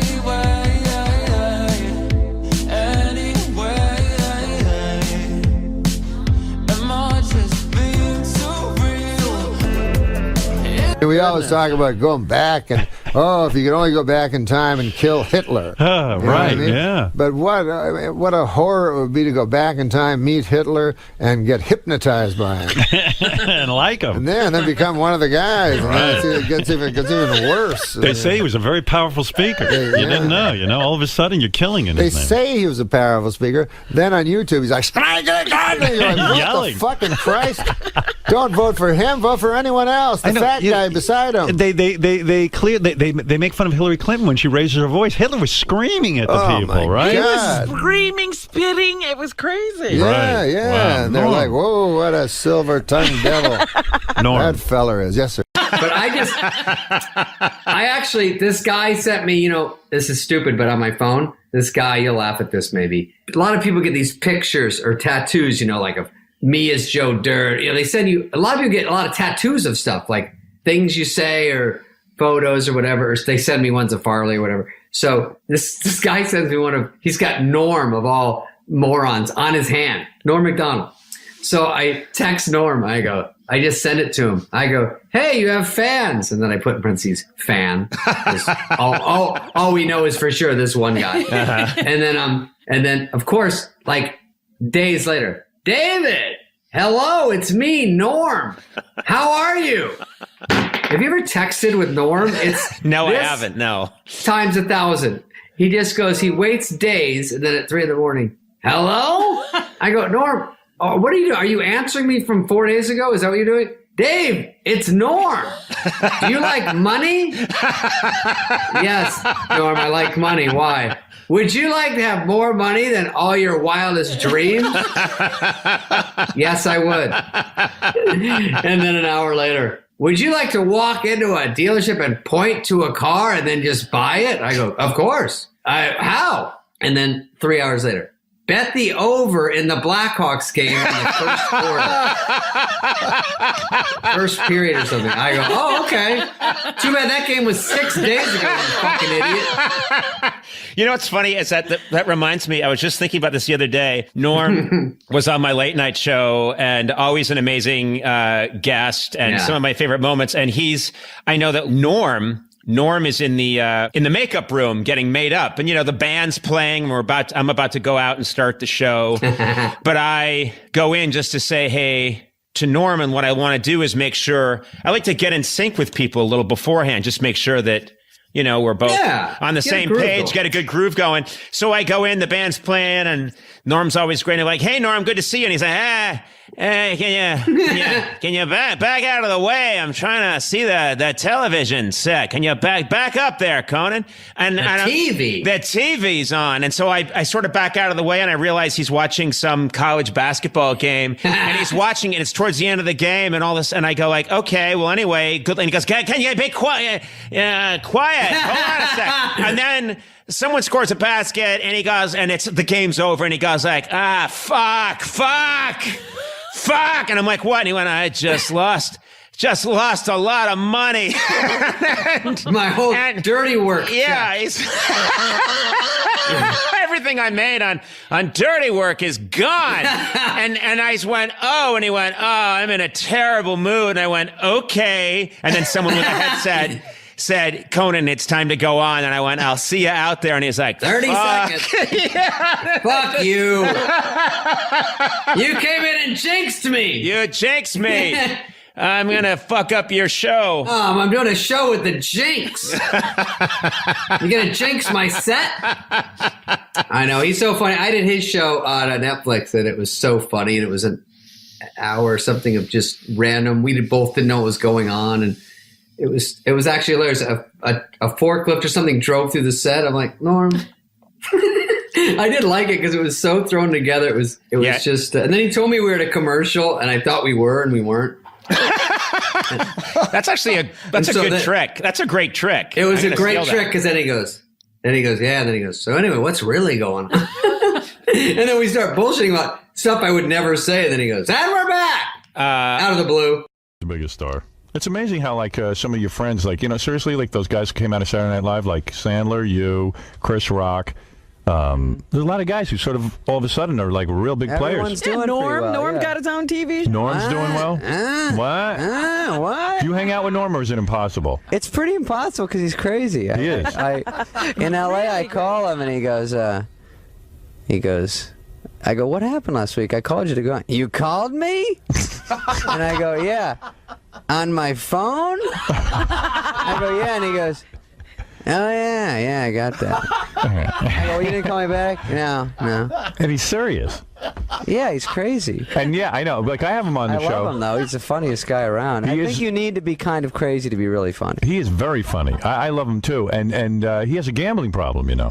Yeah, he was telling us how secret. He was all excited that he had $80,000. He won $80,000 in Vegas, but he had lost like $100,000 on basketball. Right, and that's on nickel slots. That's how serious he is. Did you always know he had a gambling problem? Mm-hmm. You did. When did you know that? At Saturday Night Live? I first knew he had a pee in a bottle problem. Right. Remember that? You always talk about Yeah, it's that. great. And then I Does he still save his urine? Do you know? I don't know. He used to put it in Ziploc baggies, sign it, and send it to fans. Is that true? No. Oh. But he did. He would take, after Saturday Night Live, they give you a car, a limousine, if you want to go to the party, and he would take it to Atlantic City. Really? Yeah. He's a hard ass. He's hardcore, dude. I know he'll even get into fist fights. And then he'll stay at a table for hours and hours. What do you think of that? I feel lucky. And then you don't even know if he's married or single. It's never really clear. I don't know, but I know girls like him. He's when you're something's that wrong, they pick up on it and like it. They like the tragedy of that. Fixer-upper, yeah. Right. Yeah, I'm gonna make him a regular guy. Right, but it never worked. So we get to. I call up Norm and said, Norm, you want to go to Palm Springs with me? It's a 3-day Jim McClain course. Yeah. So I pick him up. He rides out there with his feet out the window all the way, listening to Johnny Cash. Remember that? Yeah. And we get out there. And the next morning, I call him to wake him up to go. He's sound asleep. I got to call him like 3 times and knock on his door. And then he gets up and he goes, I can't find my shoes. He's like being a little kid. Sounds like every day getting into this podcast.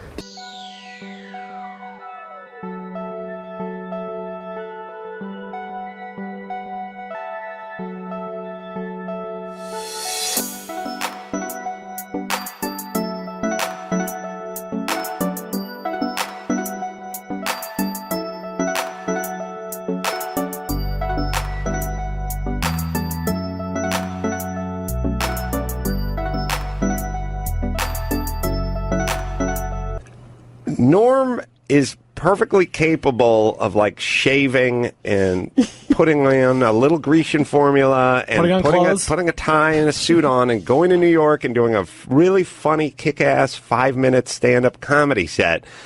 But then you talk to him about doing podcasts or projects or teaming up or whatever. It's like, Norm can't leave his apartment because if he gets up, he'll kick over a jug of urine and he'll lose his cleaning deposit. And he does not drive. He does not drive himself. Oh, no, he does not. By the way, move to L.A. and then make the proclamation, I don't drive. And it's like saying I can't be employed. Like, he should just fucking take ropes and put himself onto the bed like James Caan. Yeah. in misery. Well, he doesn't drive? No, he does not drive. Why? He has a helper person, female, whatever.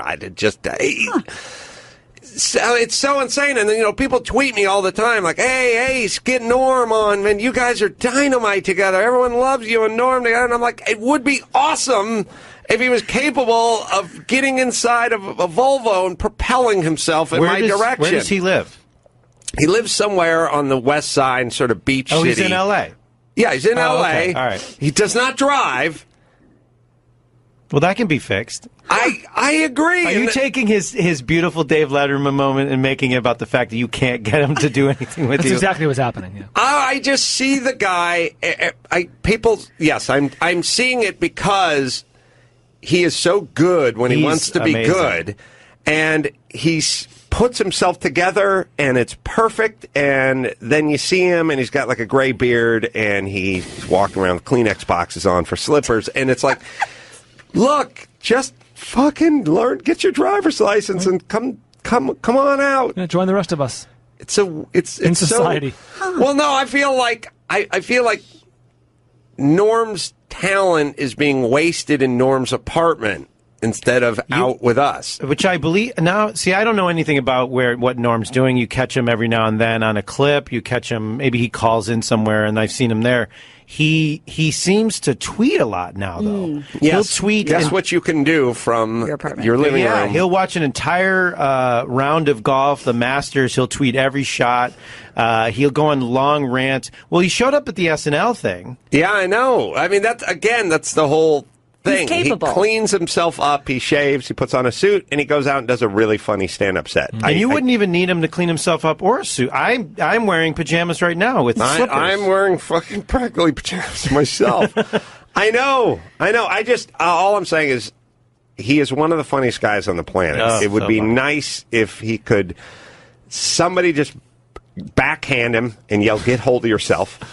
And then, give him a shot of vermouth or something and go, let's go. We're going down to fucking DMV. Maybe that's we're getting you. a license. I think I told him. That guy sounds hot. It's either that or Gilbert Godfrey. I can't remember. But I told one of them, I will teach you how to drive.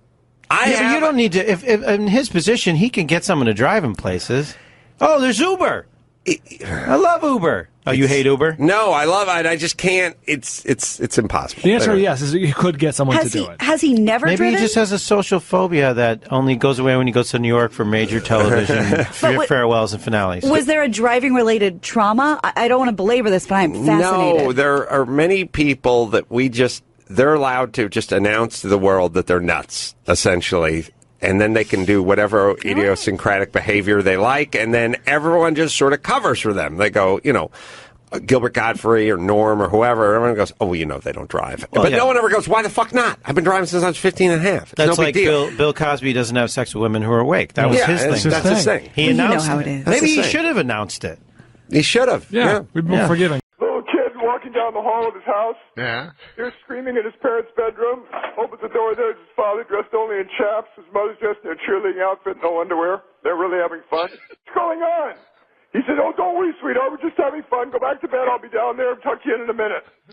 20 minutes later, father walks down the hall. He hears screaming in the kid's bedroom. Opens the door. There's his kid having sex with his grandmother. He says, Billy, what are you doing? He said, it's not so funny when it's your mother, is it? The stylings of Super Dave Osborne in studio. Norm MacDonald and his brother Neil MacDonald on tour together sometime very soon. Norm's in town at Zanies.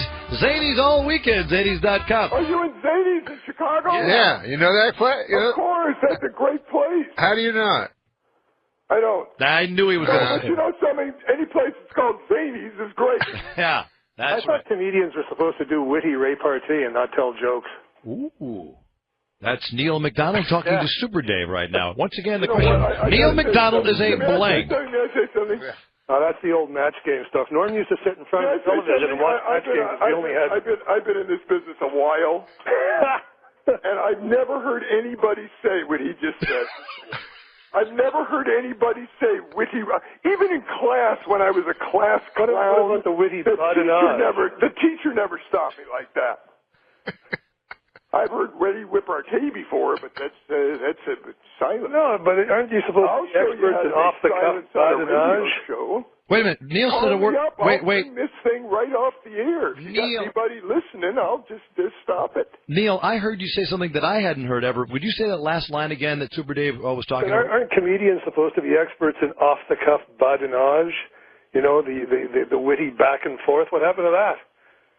Badinage is like a badminton term. I said you weren't listening at the first part of the show when I did my repartee badinage. Whatever the hell you're talking about. Badinage. But Norm, it was so funny. Norm, as a real friend, you tried to explain to me in the studio, he was going like, it's like a badminton game. You know, it is a badminton term originally. Yeah. Now, why did you say badminton? Yeah, Neil MacDonald, Norm's brother, why didn't you say badminton? Make it easy for us. No, badinage is a badminton term. A tournament. Yeah. Badinage. No, I'm actually funnier than Norman. He's just got the professional kit. Do you think that's why you haven't called each other back? Is that why there's some hatred I was there? reluctant to come on this show because I'm going to get a lot of calls now, you know. Norm is hysterical. I'm going to go to Zany's. How do I get there? All right, here's how you get to Zany's. You go to Zany's, there's Super Dave. You go to Zany's tonight through Saturday. Norm will be there. Zany's in St. Charles. Then tomorrow and Saturday, Zany's in Vernon Hills. Zany's.com, Super Dave. And Norm's brother Neil will be at a badminton event. Neil, say goodbye to Norm. Goodbye, Norm.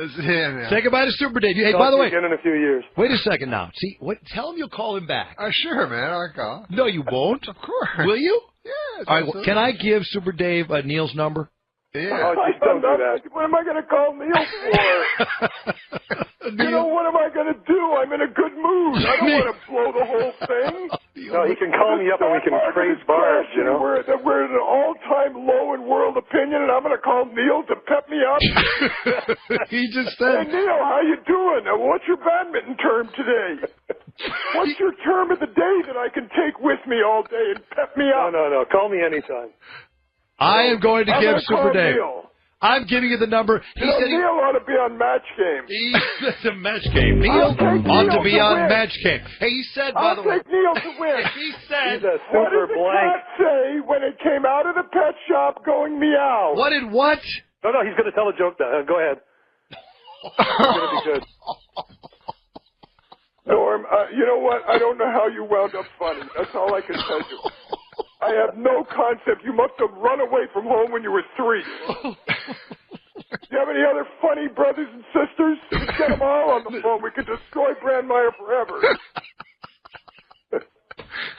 Oh, wait a minute. I want to hear the joke, man. Go ahead, Neil. Come on, Super. Tell me the joke. You have a joke, Neil? Yeah, I want to hear it. No, he said, do you have a joke, Neil? No, I'm not telling Neil another joke. No, you would have to pay me. All right, Neil. Yeah, I do. I got one. Tuesday. Come and pay him. I got one. Oh, wait. A priest is checking into a hotel, and he says to the woman behind the counter, I assume the porn channel in my room is disabled. And she says, no, it's regular porn, you sick bastard. The comedy stylings of Neil MacDonald, Norm's older brother, Super Dave Osborne, blown off the map today by that. Wow. Hey, Super, let me hear you. I have a joke. Yeah. Oh, Norm's got a joke. Wait a minute. Here we go. Go. A dog walks into a telegraph office where they send telegrams. Telegram office, right? And so the guy says, "Okay, what do you want your telegram to read?" So the dog goes, "Woof woof woof, woof woof woof, woof woof woof." And then the guy goes, "Oh, I notice you have 9 words. Do you want to put an extra woof like it's for free?" And then the dog goes, "No, that wouldn't make any sense." You know, I love Norm MacDonald. I gotta tell you, I love him. Because he'll do that at the dinner table too. Hey, here's one. A guy's having trouble with his wife, so he calls his best. Hey, Neil, are you off the phone? Neil, will you get off the phone so Super can tell his joke? I just finished writing down that great porn joke, Neil. I won't have to put my finger in my mouth if I get sick to my stomach anymore. I told you I'm not a professional. A guy's having trouble with his wife, so he calls his best friend. He said, "You got to meet me at a bar. I got to talk to you." So they go to a bar. He starts drinking. He drinks so much he throws up in his shirt. He says, "Now what am I going to do? I'm going to go home. She's going to scream and she's probably going to hit me." His friend says, "Don't worry about a thing. Tell her you had 1 drink.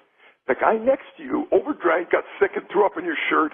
And to prove it, he put $10 in your pocket to get it clean. I'm putting $10 right in there. He said, you're brilliant. He goes home. He says, I'm home. She comes downstairs and starts screaming at him. He said, listen to me. I had one drink, but a guy at the bar got sick, threw up in my shirt, and to prove it, he put $10 in my pocket to get it clean. She reaches in, she says, there's $20 here. He says, I know. He also crapped in my pants. Super Dave Osborne.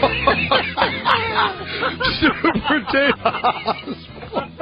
And Norm MacDonald in the studio, and his fabulously funny brother Neil MacDonald in Washington, D.C., award-winning journalist.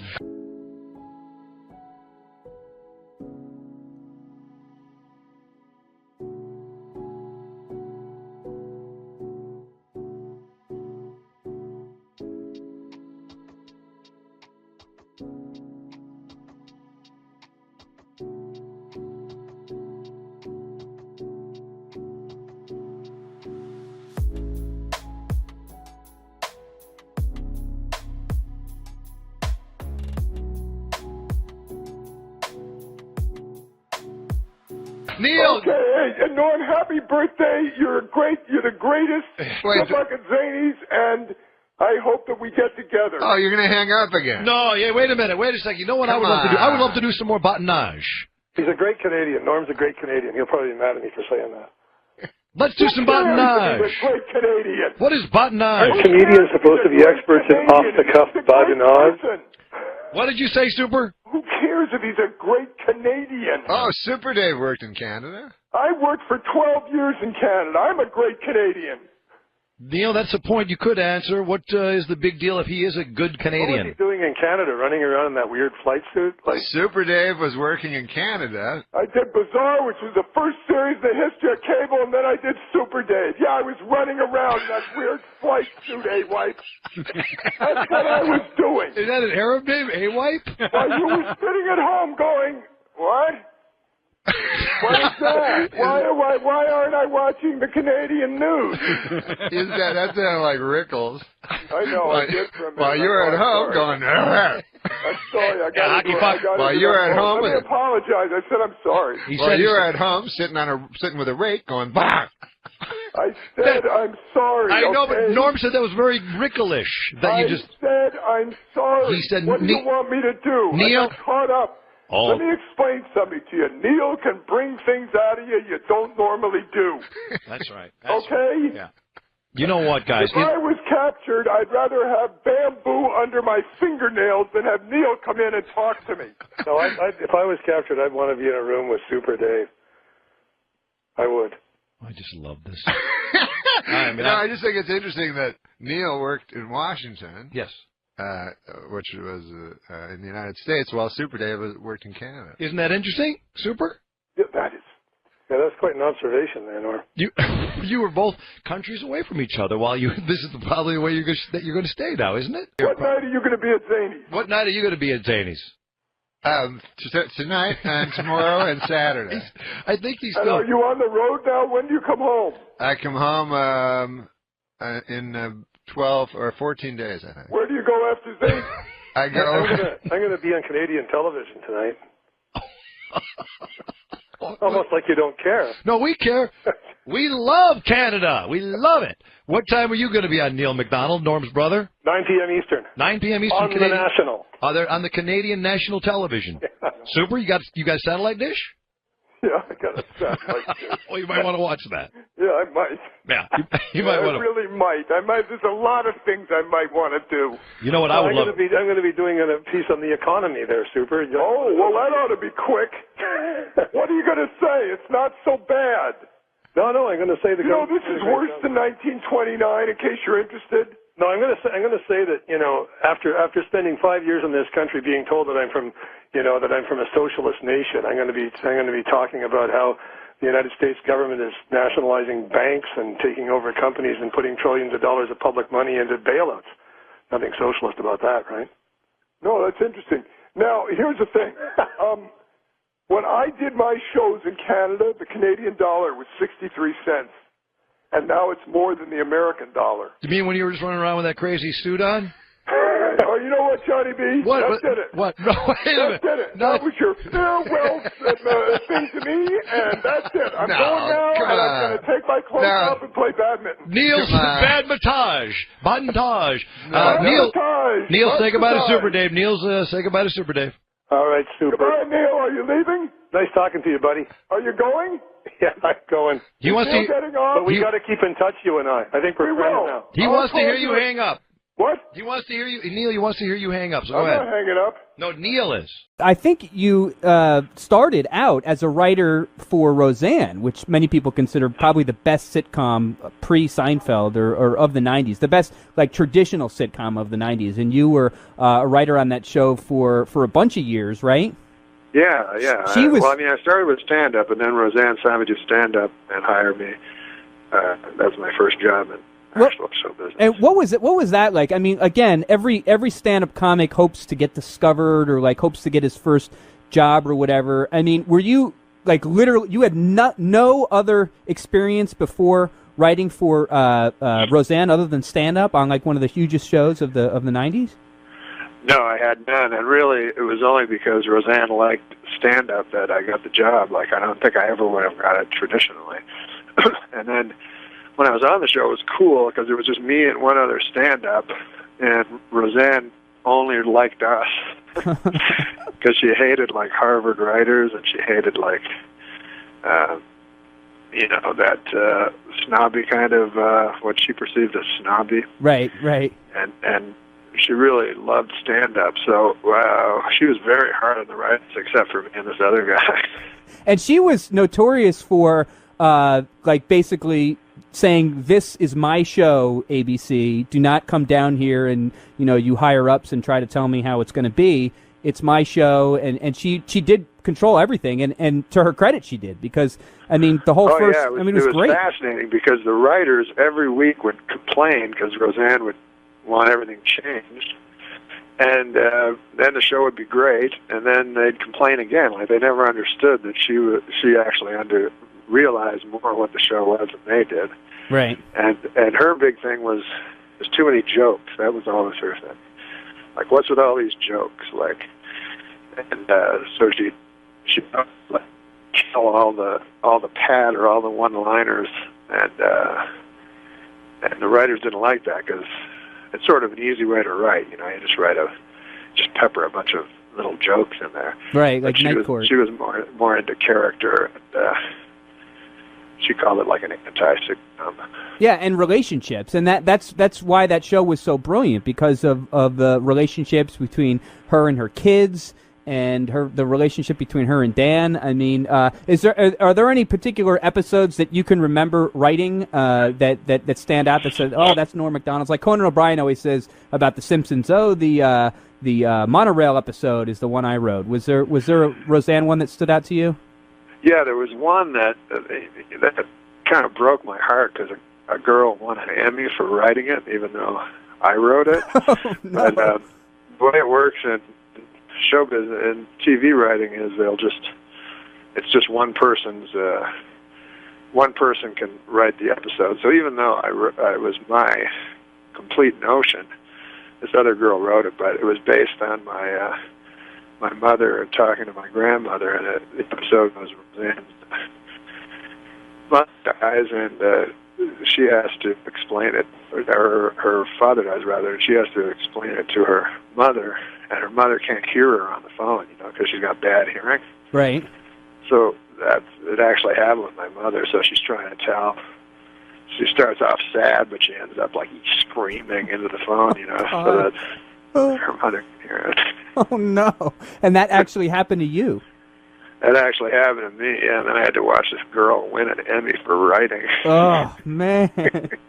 Go up there and accept it. Did she even thank you, or did she mention you in the acceptance speech? No. That would be giving it up. Oh no!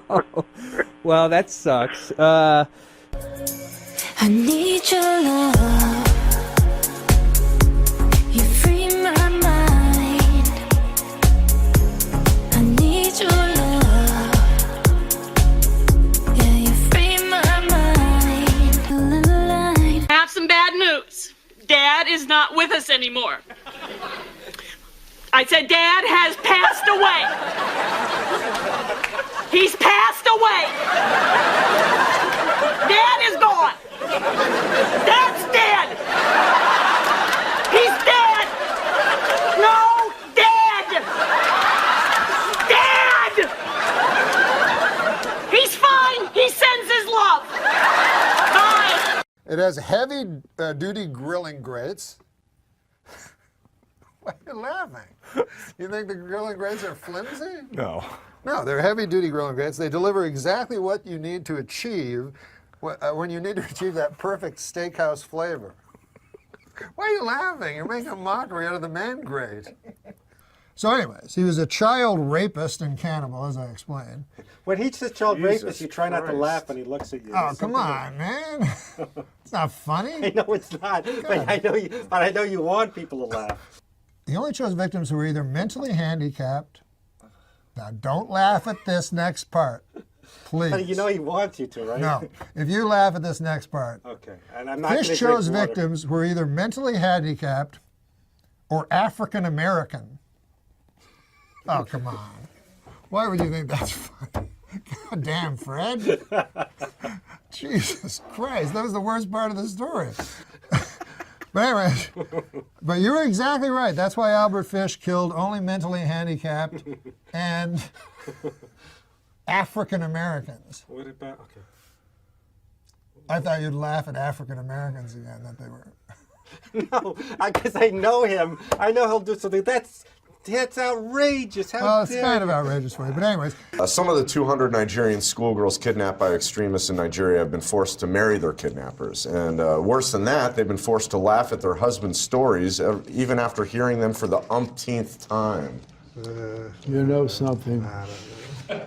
Yeah, I know. It's very hard to make a joke about those girls who are kidnapped. When I hear about those things, that is one of the worst.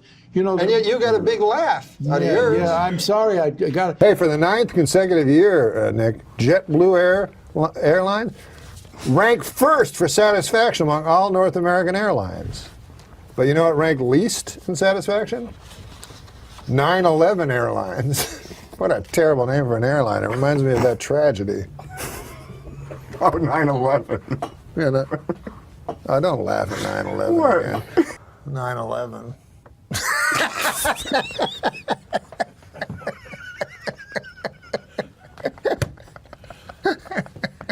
I tried to tell him not to laugh. Adam. I know. I walked through blood and bones in the streets of Manhattan trying to find my brother.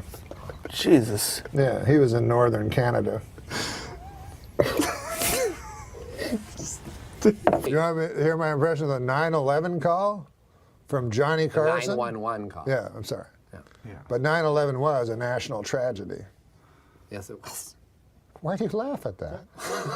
You said it. Johnny Carson died at 80 years old. Okay, Johnny Carson died at 80 years old. Would you like to hear my impression? Were you in New York when the Twin Towers fell? No, I was in Los Angeles. Well, either way, it was a national tragedy. It was. I know. 9/11.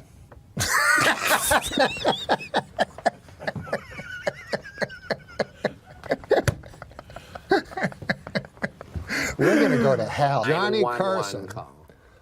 Johnny Carson's 911 call. Because he called while he was having a heart attack. No. Would you like to hear my impression? Okay, you be the 911 operator. Hello, operator Mary. Yes. What is your 911 emergency? I feel like there's a yak on my chest. Hi-oh. Mike was a grand guy. I said he had dementia at the end. That's funny to you, huh?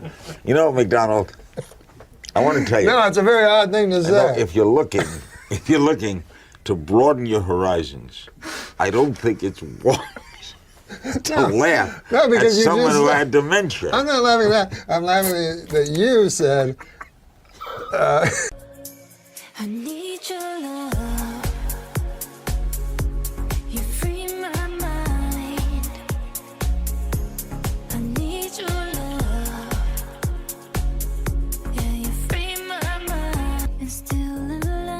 He was you the best. just said I loved him. Mike It was Wallace was a sad. great guy. He had It was- dementia at the end. It was sad that he had. You didn't Why say is it that was sad. funny? You said it as if that's what made him a great guy, was his raging dementia. You're not hearing things well. So You're how not did hearing you, things So well. how did you? I made a face like it was sad. Not that he was great because of dementia.